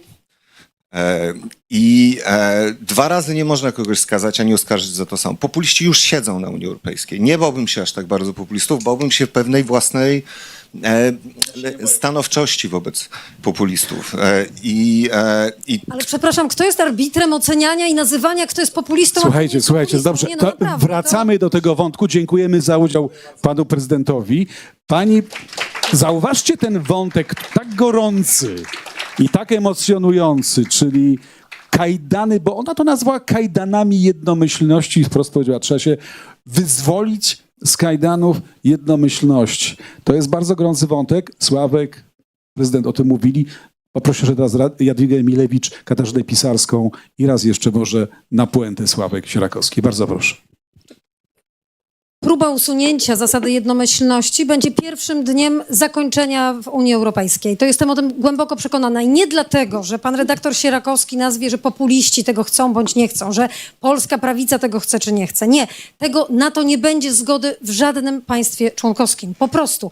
Jeśli dzisiaj rozmawiamy, o tym, w którym momencie, bo zaczęliśmy rozmawiać oczywiście o tym, co powiedziała dzisiaj Ursula von der Leyen, o kwestiach związanych z bezpieczeństwem, o tym najistotniejszym, palącym problemie Unii Europejskiej. Za mało pewnie dziś poświęciliśmy temu, co jest też tym słoniem w pokoju od bardzo dawna. Unia Europejska od 20 lat w każdym istotnym, przełomowym dokumencie pisze, że przyjmujemy strategię A, przyjmujemy strategię B. Ostatnio Dragiego czytamy, po co to robimy, po co powinniśmy zmienić, po to, żeby odzyskać poziom konkurencyjności. I odzyskujemy ten poziom konkurencyjności od 30 lat, centralizując, tak? Centralizując decyzje w coraz większej grupie obszarów. Czy to sprawia, że podnieśliśmy poziom konkurencyjności Unii Europejskiej? Nie podnieśliśmy. Jest związek. Więc być może, no ale gdzie jest, być może warto wrócić do tego, po co Unia Europejska powstała. Co zakładam dżinsy, to pada deszcz. Właściwie słońce jest. Również Nie ma po to, związku. żebyśmy, ale jak pan nie rozumie, przyjmujemy scentralizowane decyzje dotyczące Zielonego Ładu po to, żeby ufundować nowy przemysł w Chinach. Przyjmujemy chcemy tego typu porządku decyzyjnego. Nie, jeszcze raz powtarzam, próba zniesienia zasady jednomyślności jest pierwszym dniem końca Unii Europejskiej. I nie dlatego, że mówi to były wicepremier prawicowego rządu w Polsce, tylko dlatego, że taka będzie decyzja wielu państw członkowskich, również z tego starego grona państw członkowskich. Bo widzieliśmy moment, kiedy ta jednomyślność, kiedy się pojawia realne zagrożenie. Ja dlatego powiedziałam o COVID-zie, bo realne wzniesienie w wielu obszarach zasady jednomyślności nastąpiło przy konstruowaniu funduszy przy KPO, prawda? Kiedy pewne decyzje dotyczące na co i w jaki sposób mają być wydawane, zostały w taki, a nie inny sposób podjęte. Bądź też jeszcze inaczej, kiedy pojawia się sytuacja zagrożenia, państwa członkowskie podejmują decyzje indywidualnie, wbrew mapie pomocy publicznej przyjętej na poziomie europejskim. Mówię nie o Polsce, mówię o Niemczech, mówię o Francji. I to tylko wtedy, więc jeżeli my dzisiaj sobie chcemy powiedzieć w sytuacji zagrożenia, wielu wyzwań, przed którymi stoją państwa członkowskie, zawieszamy zasadę jednomyślności, to zgadzam się z prezydentem Trzaskowskim. Doprowadzimy po pierwsze do jątrzącej dyskusji, która zniesie z horyzontu głównego nurtu, głównych problemów, wysunie je gdzieś na pozycje graniczne i skoncentruje naszą uwagę na problemie, który jest nierozwiązywalny i który będzie początkiem naprawdę, no jak Cesarstwo Rzymskie. Zaczniemy, po prostu się rozsypiemy na własne życzenie. Katarzyna Pisarska. Ja może bym trochę właśnie tą dyskusję Stonowała. Tak, stonowała i może ją trochę zamknęła. 80% decyzji dzisiaj, i właściwie w tym procesie od lat 80. podejmowane jest większością kwalifikowaną. 80%.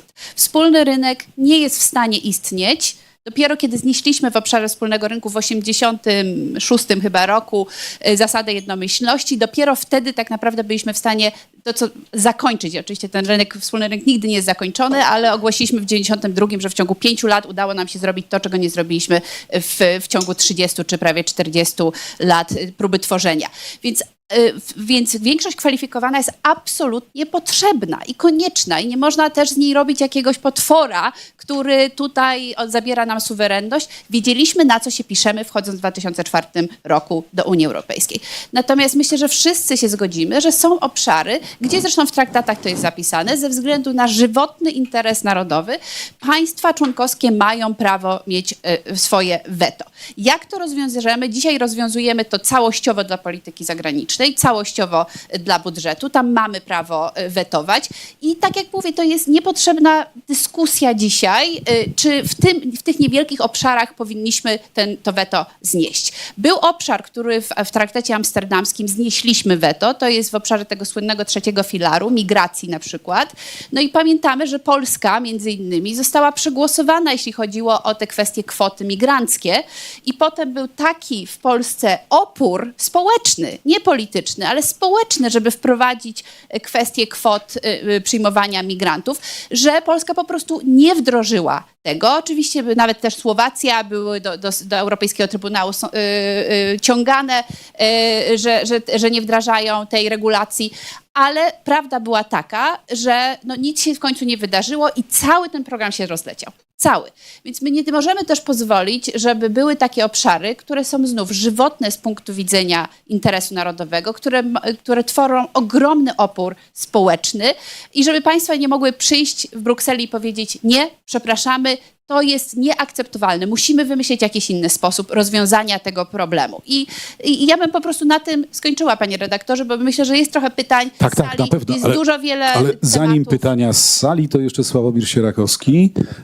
Ja przepraszam, ja nie chciałem tutaj tak teoretyzować, ale z drugiej strony to może jest fajnie, dlatego że ja pamiętam, bo tego bardzo brakowało w Unii Europejskiej, znaczy myślenia alternatywami, myślenia takiego dużego. Znaczy, to sprawiło, że Unia Europejska dzisiaj jest, mimo że ma największy potencjał, to jest z kolei, no nie jest globalnym graczem niestety, w takim sensie, w jakim Rosja, Chiny czy Stany Zjednoczone są. Proszę państwa, ja pamiętam, jak pracował konwent i przygotowywał konstytucję. Ja pamiętam, jak wtedy rozmawiano, jak Jan Rokita rzucił takie hasło Nicea albo śmierć. Odeszliśmy od Nicei, a w tej chwili wszyscy chwalą tutaj konstrukcję Unii Europejskiej, system podejmowania decyzji. Zresztą gdyby konwent, gdyby komisja, gdyby wtedy konstytucja była przyjęta, poradzilibyśmy sobie wielokrotnie lepiej z wszystkimi kolejnymi kryzysami, które były w Unii Europejskiej. Więc tak naprawdę, a upadają przede wszystkim nie te projekty, które Unia Europejska mogłaby przyjąć większością głosów, tylko te, których w ogóle nawet nie podejmuje, bo jest większość, bo jest potrzebna jednomyślność. Więc to jest taki trochę błąd atrybucji, to znaczy coś w rodzaju takiego jednak braku logiki. To znaczy ja uważam, że jakby ja nie chcę doprowadzać do skrajności w żaden sposób, ale uważam, że postępujący rodzaj, tu nazwaliśmy to centralizacja, centralizacja się z komunistycznym językiem kojarzy, więc to brzmi źle, ale jakiś rodzaj usprawnienia mechanizmu podejmowania decyzji, jakiś rodzaj próby zapanowania nad takimi blokującymi inicjatywami, jak inicjatywa Orbana czy inicjatywa Fico, są potrzebne Unii Europejskiej, bo bez tej roboty, którą już wykonaliśmy w tej sprawie, w tym kierunku, który nie wiem z jakiego powodu tutaj jest poddany tak krytycznej ocenie, w ogóle nie bylibyśmy w tym miejscu, w którym jesteśmy. Nie uwspólnilibyśmy długu, nie poradzilibyśmy sobie w ten sposób z pandemią. I co więcej, ten kierunek, jeśli nie dziś, jeśli nie jutro, jeśli nie ma na to zgody, nie wiem, w całej Unii Europejskiej, to tak czy inaczej powinien być na horyzoncie, dlatego że choćby takie rzeczy jak wejście Ukrainy do Unii Europejskiej, czy nie wiem, konfiskata majątku rosyjskiego i wydanie go na Ukrainę, to są rzeczy, które się właśnie o to mogą rozbić. Więc ja odmawiam zamykania rozmowy pod hasłem, no przecież to się nie da, no przecież się nikt nie zgodzi. Na odejście od Nicei mówiono nam śmierć i to robiła i opozycja, i rząd wtedy. Cimoszewicz się z tym zgodził, Kwaśniewski się z tym zgodził, a Danuta Hübner się z tym zgodziła. 3 miesiące później nikt nie umarł, tylko odeszliśmy od traktatu w Nicei. I tak może być dalej. Unia ma szansę być podmiotem globalnym, nie jest nim i nie jest nim po pierwsze z tego powodu, że przez ostatnie 20 lat nie było tu,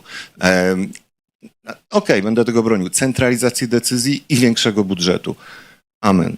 Szanowni Państwo, mamy dwa niejako kanały komunikowania się i zadawania pytań.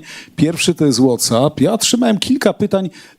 Jedno może zadam, a na jedno odpowiem. Otóż pan Jan Brzyski pyta, kiedy w końcu Unia zacznie wspomagać przemysł motoryzacyjny, który jest zagrożony upadkiem i utratą miejsc pracy. Otóż w orędziu pani von der Leyen pojawił się wątek przemysłu samochodowego. Co więcej, zapowiedziano inwestycje w tani i dostępny powszechnie e-samochód i to w dwóch sensach, elektryczny i europejski, a więc ten wątek tam się pojawił. I drugie pytanie, pan Norbert Tabor pyta, czy potępienie obywateli Rosji nie sprawi, że ich rząd będzie miał pretekst do ataku oraz zyska ich poparcie? Ktoś z Państwa odpowie, Kasia? Rosja nie potrzebuje pretekstu do ataku. Rosja zaatakowała Ukrainę bezwzględnie każdej nocy, bombarduje ukraińskie miasta i prowokuje nas na wszystkich polach. Nie potrzebuje do tego wsparcia rosyjskich obywateli, którzy niestety na dzień dzisiejszy i tak popierają te działania agresywne Rosji. Bardzo dziękuję. Teraz oddajemy głos Państwu. Bardzo proszę o to, żeby zadawać krótkie, zwięzłe pytania, przedstawiając się najpierw i adresując te pytania do konkretnej osoby siedzącej tutaj wśród panelistów. Bardzo proszę, pan pierwszy. Mikrofon poproszę. Ktoś musi nam pomóc. Dziękuję bardzo. Ja właśnie z pytaniem do pani premier, więc dziękuję za mikrofon. Andrzej Rudka, Konfederacja Lewiatan. Dla mnie Mikrofon nie działa. Bliżej. Przepraszam. Andrzej Rudka, Lewiatan, Konfederacja Pracodawców. Pytanie dotyczące gospodarki. Nie przypadkiem 10 dni temu Rimini Draghi wygłosił swoje wystąpienie rok po opublikowaniu raportu, w którym określił Unię Europejską praktycznie jako już nie gracza na arenie międzynarodowej, że ona się nie liczy, jest irrelevantna w stosunku do Stanów, Chin i tak dalej. Oczywiście można powiedzieć, że pewne postulaty w tym orędziu zmierzają w tym kierunku i myślę, że to było trochę zgrane jego wystąpienie uprzedzające debatę i orędzie. And the question is... Dobra, i pytanie jest w związku z tym, jak ocenia się te ruchy w kontekście tej konkurencyjności. Ja mam duże wątpliwości. Dziękuję. Bardzo proszę, Jadwiga Emilewicz.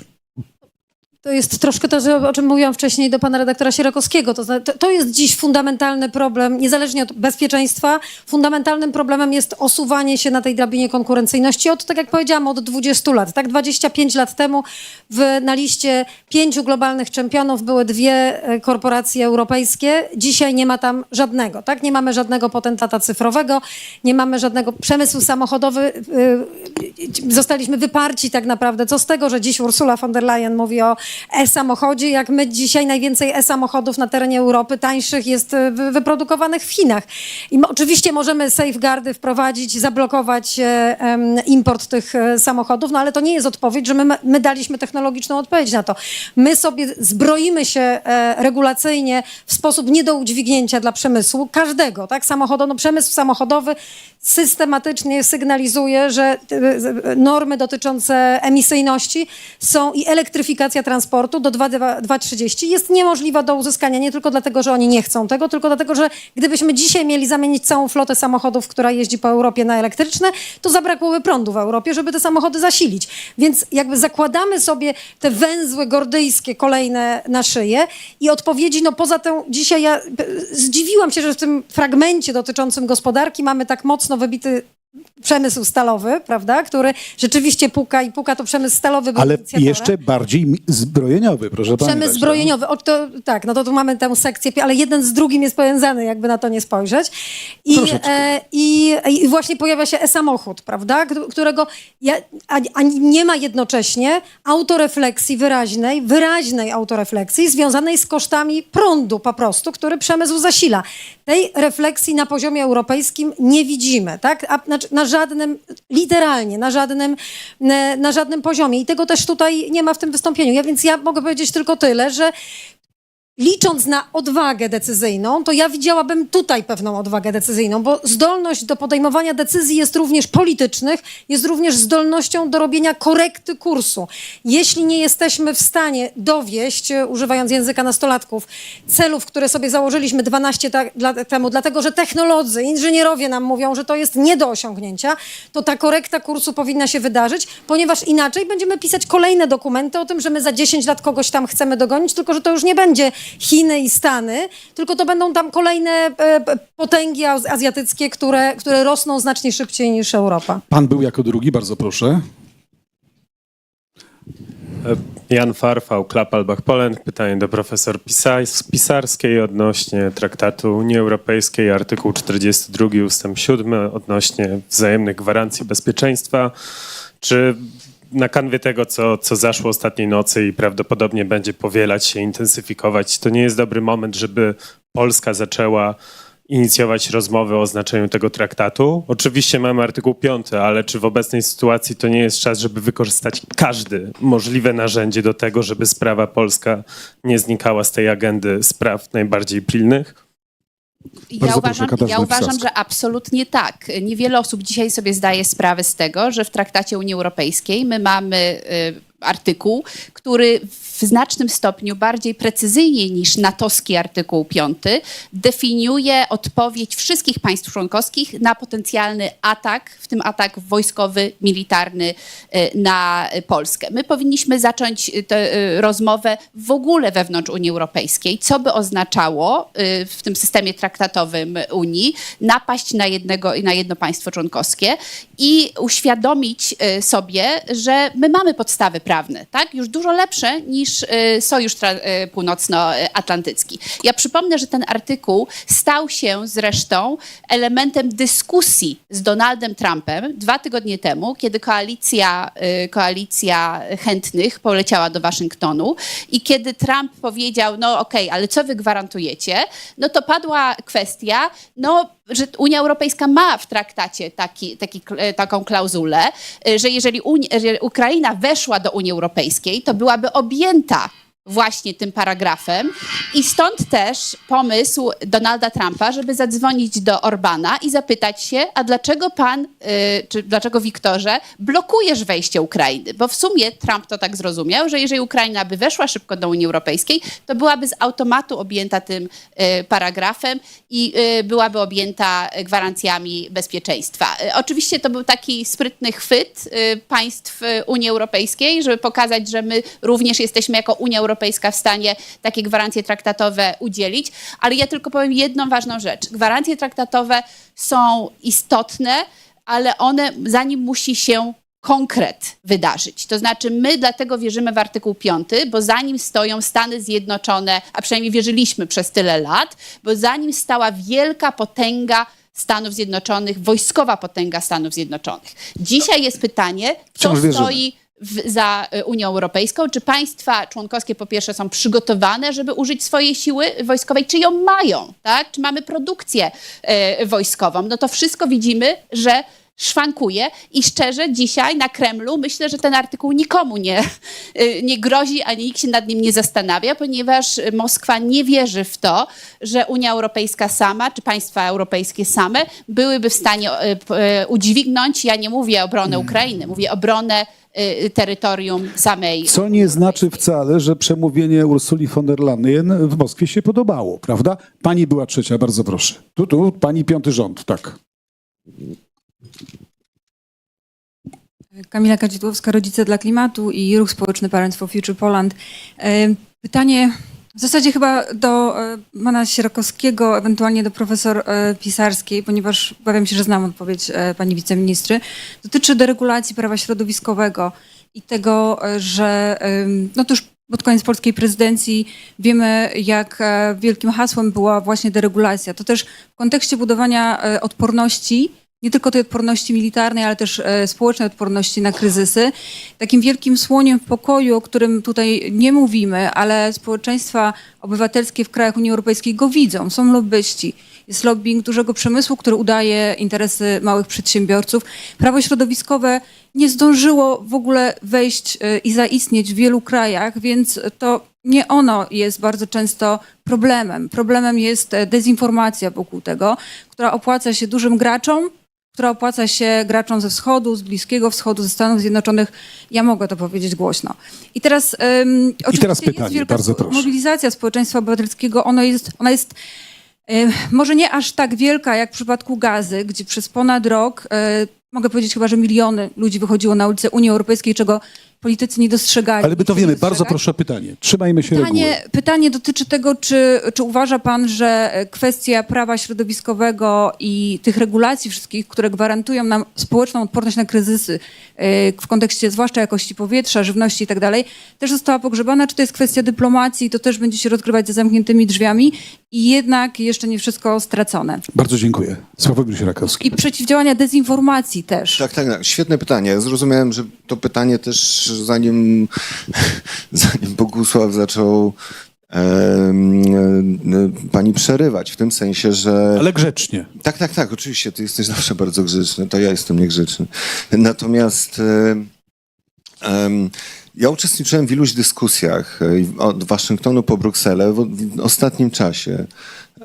I wiem, o czym pani mówi. Znaczy, słyszę to, co pani mówi i to jest adekwatne do tego, co się dzieje. To znaczy, powstało jakieś takie spektrum między priorytetem środowiskowym a priorytetem bezpieczeństwa, w którym się jakoś państwa mniej lub bardziej umiejętnie próbują znaleźć. Na co wpływ mają lobbyści? Ja to widzę, ja to wiem i tu jest bardzo nieśmiało prowadzona polityka.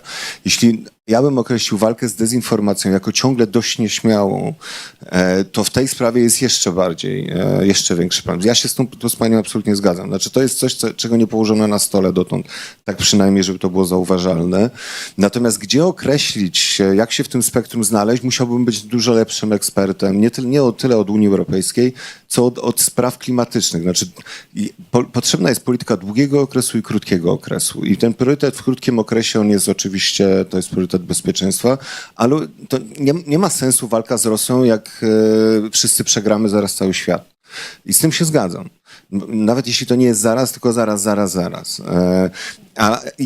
Więc konkludując, na oba tematy potrzebna jest coś więcej niż tylko dyskusja. Z Rosją nie będziemy walczyli do końca świata, prawda? Czy ta wojna kiedyś się skończy i dojdzie do... 500 lat. A to nie do końca świata. Kiedyś to dojdzie do rewizji tych pryncypiów, tak myślę. Bardzo proszę, pani była kolejna. Mikrofon tutaj prosimy dla pani.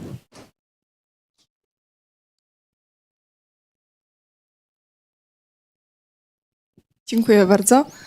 Dobrze, to była prośba o przedstawienie się, więc ja się nazywam Julia Augustyn, jestem tutaj z liceum i ja mam pytanie do profesor Katarzyny Pisarskiej odnośnie wojny izraelsko-palestyńskiej.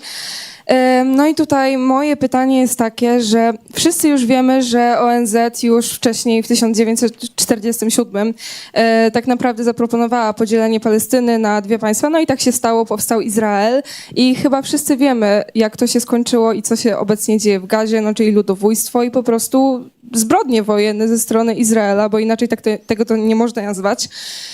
No i z tego, co zrozumiałam, to Unia proponuje rozwiązanie dwóch państw. I teraz pytanie do pani moje brzmi, czy to rozwiązanie jest tak naprawdę realne w świetle obecnych działań i czy należy szukać po prostu jakichś nowych modeli politycznych? Dziękuję. Bardzo dziękuję. Katarzyna Pisarska. Dziękuję za to pytanie. Rozwiązanie tak zwane two-state solution nie jest rozwiązaniem tylko proponowanym przez Unię. Mówimy o nim właściwie od końca lat 40., 50., a w szczególności w latach 80., 90. wydawało nam się, że zbliżamy się do tego rozwiązania. I tak jak dzisiaj powiedziała to przewodnicząca von der Leyen, to jest jedyne realne rozwiązanie, aby ten konflikt zakończyć. Państwo palestyńskie ma prawo do własnego państwa, do własnej suwerenności i Izrael ma prawo do własnej suwerenności. Żeby te państwa były w stanie ze sobą współegzystować, każdy z nich musi być niezależnym bytem politycznym. Ten proces się rozpoczął, w szczególności pod koniec lat 80., przez lata 90.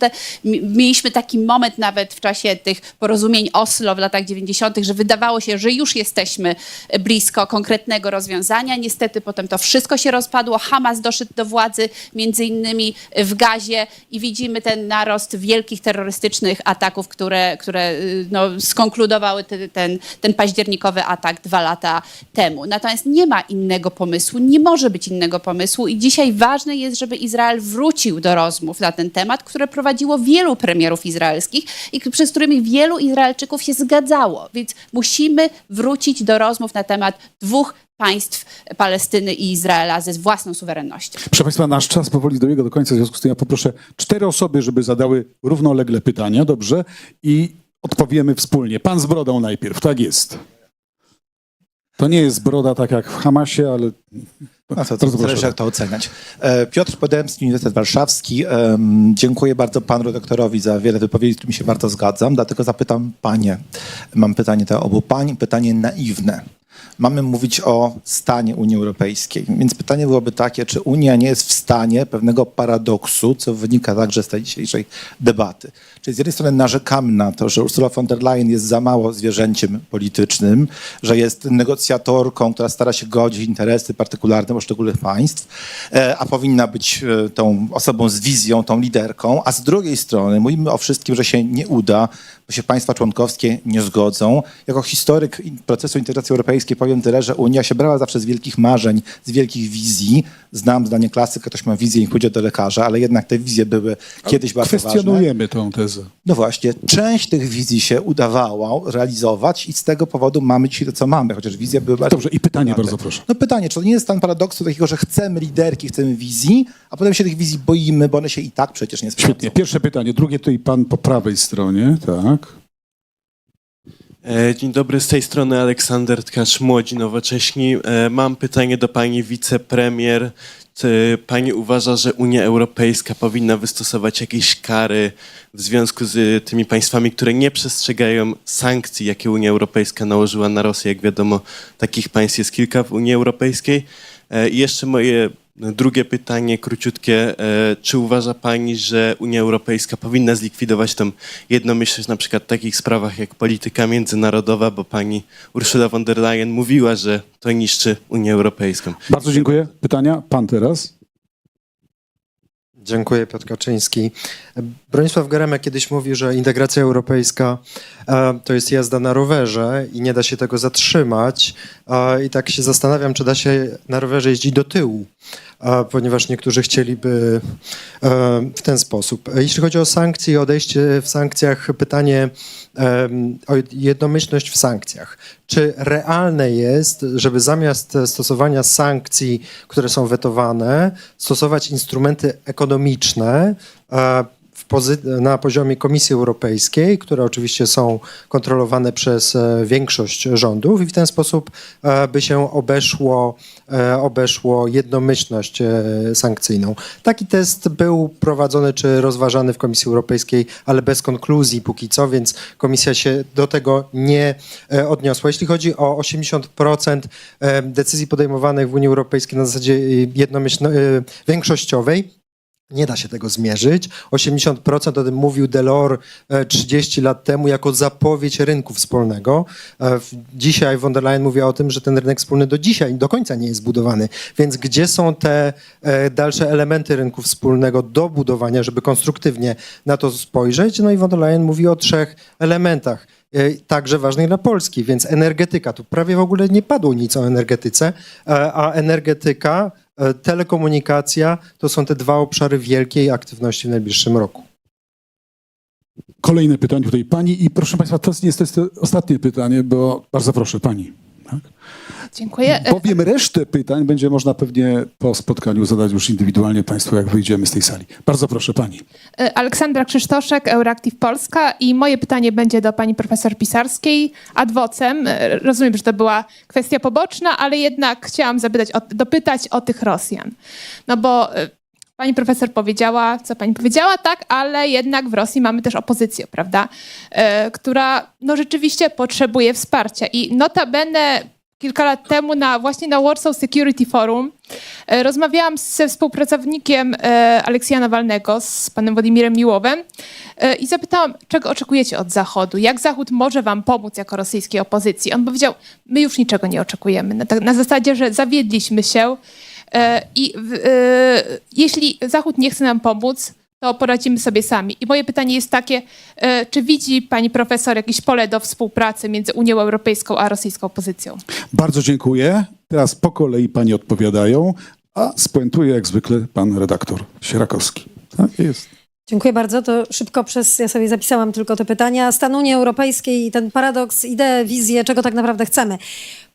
Ja nie powiedziałam tego wcześniej, natomiast my mamy do czynienia za czasów przewodniczenia pani Ursuli von der Leyen z postępującą centralizacją decyzyjną w obrębie Komisji Europejskiej w sposób miękki. Ja powiedziałabym, że to jest takie miękkie kanclerzowanie Unii Europejskiej, bo ta reforma w sumie się wykonała i to nie za sprawą zmian traktatowych, ona nie wymagała, tylko osobowości pani przewodniczącej, prawda? To i jeszcze raz przywołam tę pandemię, kiedy sposób ukształtowania Next Generation Fund był i dystrybucji tych środków był elementem jakby odbierania pewnych kompetencji poszczególnym komisarzom. Nie dlatego, nie za sprawą zmian traktatowych, tylko za sprawą pewnej właśnie woli politycznej. I te decyzje ostatecznie lądowały, i to rzeczywiście ja miałam przyjemność obserwować z bliska, bo tak czasami się dzieje, że reformy instytucjonalne dzieją się nie tylko za sprawą zmian przepisu, ale za sprawą osobowości. Więc tutaj ja powiedziałabym, że Ursula von der Leyen bardzo mocno wzmocniła rolę przewodniczącej i przesunęła środek ciężkości na procesy decyzyjne z Rady, z Parlamentu, choć każda ta instytucja wybija się wraz z czasem na chce rozszerzania swoich kompetencji, to tutaj liderem tej zmiany na pewno stała się Ursula von der Leyen. Ja nie oczekuję od niej wizji. Ja bym raczej oczekiwała, jeśli bym chciała czegoś obserwować w Unii Europejskiej, to wróciłabym do tych pytań dotyczących konkurencyjności europejskiej, zwiększenia poziomu konkurencyjności na arenie międzynarodowej i raczej powrotu do jednolitego europejskiego rynku, zrobienia, i to znowu nie wymaga zmian traktatowych, ale raczej zastanowienia się, bo my mamy do czynienia z pewnym procesem, jak gdzieś, i to akurat dotyczy tego bloku, który po 2004 roku rozszerzył Unię Europejską. Jak gdzieś ten poziom konkurencyjności tej części Europy rośnie, tam pojawiają się ograniczenia na jednolitym europejskim rynku. Pakiet dotyczący mobilności, no przecież był wprost skierowanym pakietem ograniczającym ten jednolity europejski rynek. Więc powiedziałabym, że ja nie oczekuję wizji, raczej bym oczekiwała, żeby ten jednolity europejski rynek naprawdę w wielu obszarach działał tam, gdzie on dzisiaj nie działa. Jadę z Przepraszam, Katarzyna Pisarska, bardzo proszę, bo musi właśnie wyjść. I tak, jest ostatnia szansa na to, żeby mogła odpowiedzieć. Tak, bardzo szybko. Ja nie mówiłam, że Ursula von der Leyen ma być zwierzęciem politycznym. Ona jest bardzo doświadczonym politykiem niemieckim i zapewne takim jest. Ja mówiłam o całej Unii Europejskiej jako systemie, który rozumie, dokąd zmierza i ma pewną wizję. I oczywiście ta wizja federalistyczna jest pewnym pomysłem, pewnym konceptem, który inspirował Unię Europejską. My jesteśmy bardzo daleko posuniętym formatem, czy tego chcemy, czy nie, federalistycznym, tak? I trzeba to sobie po prostu jasno powiedzieć. I to jest też część naszego sukcesu, ale równocześnie w bardzo wielu obszarach zależymy od tej jednomyślności. Tylko tego się nie da złamać z dnia na dzień. Dlatego ja pokładam większą, nie powiem ani wiarę, ani nadzieję, bo to nie byłaby prawda, ale wymagania większe pokładam jednak w przywództwie narodowym. Tak? I dopóki mamy, i mam nadzieję, że państwa narodowe zrozumieją powagę sytuacji i pozwolą Komisji Europejskiej działać tam, gdzie ona może działać. I tyle.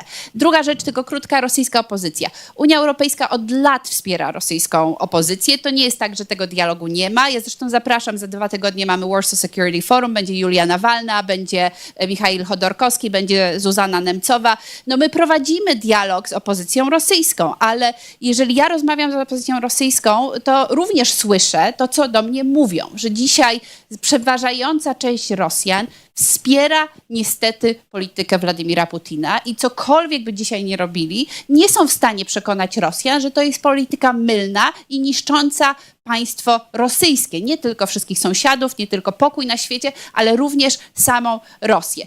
Więc niestety mówię to z wielkim żalem, bo od już dekad pracuję z opozycją rosyjską. Jest ona dzisiaj głęboko podzielona, jest oczywiście niszczona od wewnątrz, też często prowokacjami. No, tam, gdzie możemy, to trzeba to robić. Natomiast dzisiaj ważniejsze jest, i każdy prawdziwy opozycjonista, również rosyjski to powie, dużo ważniejsze jest dzisiaj wesprzeć Ukrainę i sprawić, żeby Ukraina wygrała tą wojnę.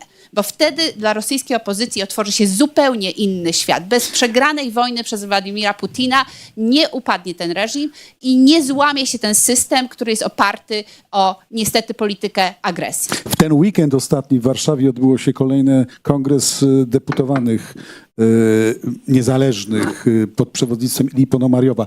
Oni są, znaczy nie do końca to widać. To nie jest tak, że my gonimy ze sztandarem biało-niebiesko-białym, ale niektóre rzeczy trzeba wspierać dyskretnie. To wsparcie się odbywa. Sławomir Sierakowski.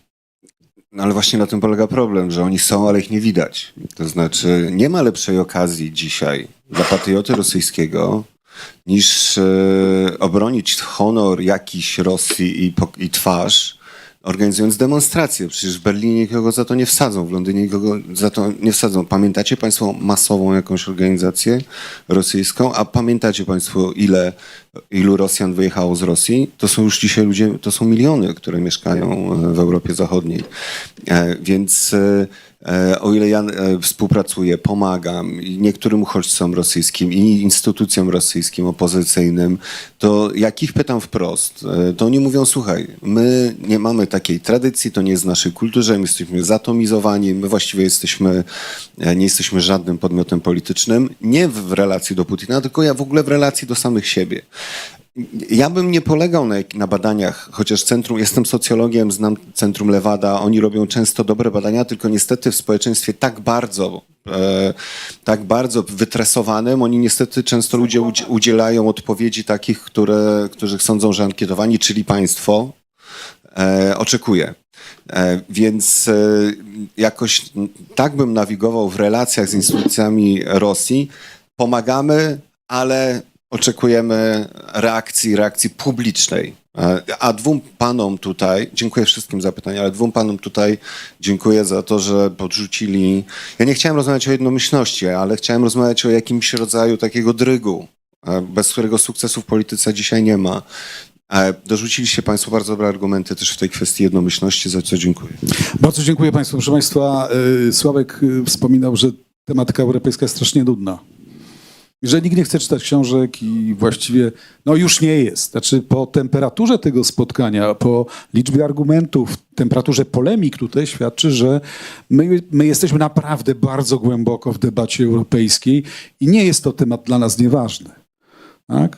To jest bardzo dobry znak dla przyszłości, a taki dzień jak dzisiaj, kiedy rosyjskie drony wleciały na terytorium tego kraju, zostały zestrzelone. To jest taki moment dzwonka, pobudki.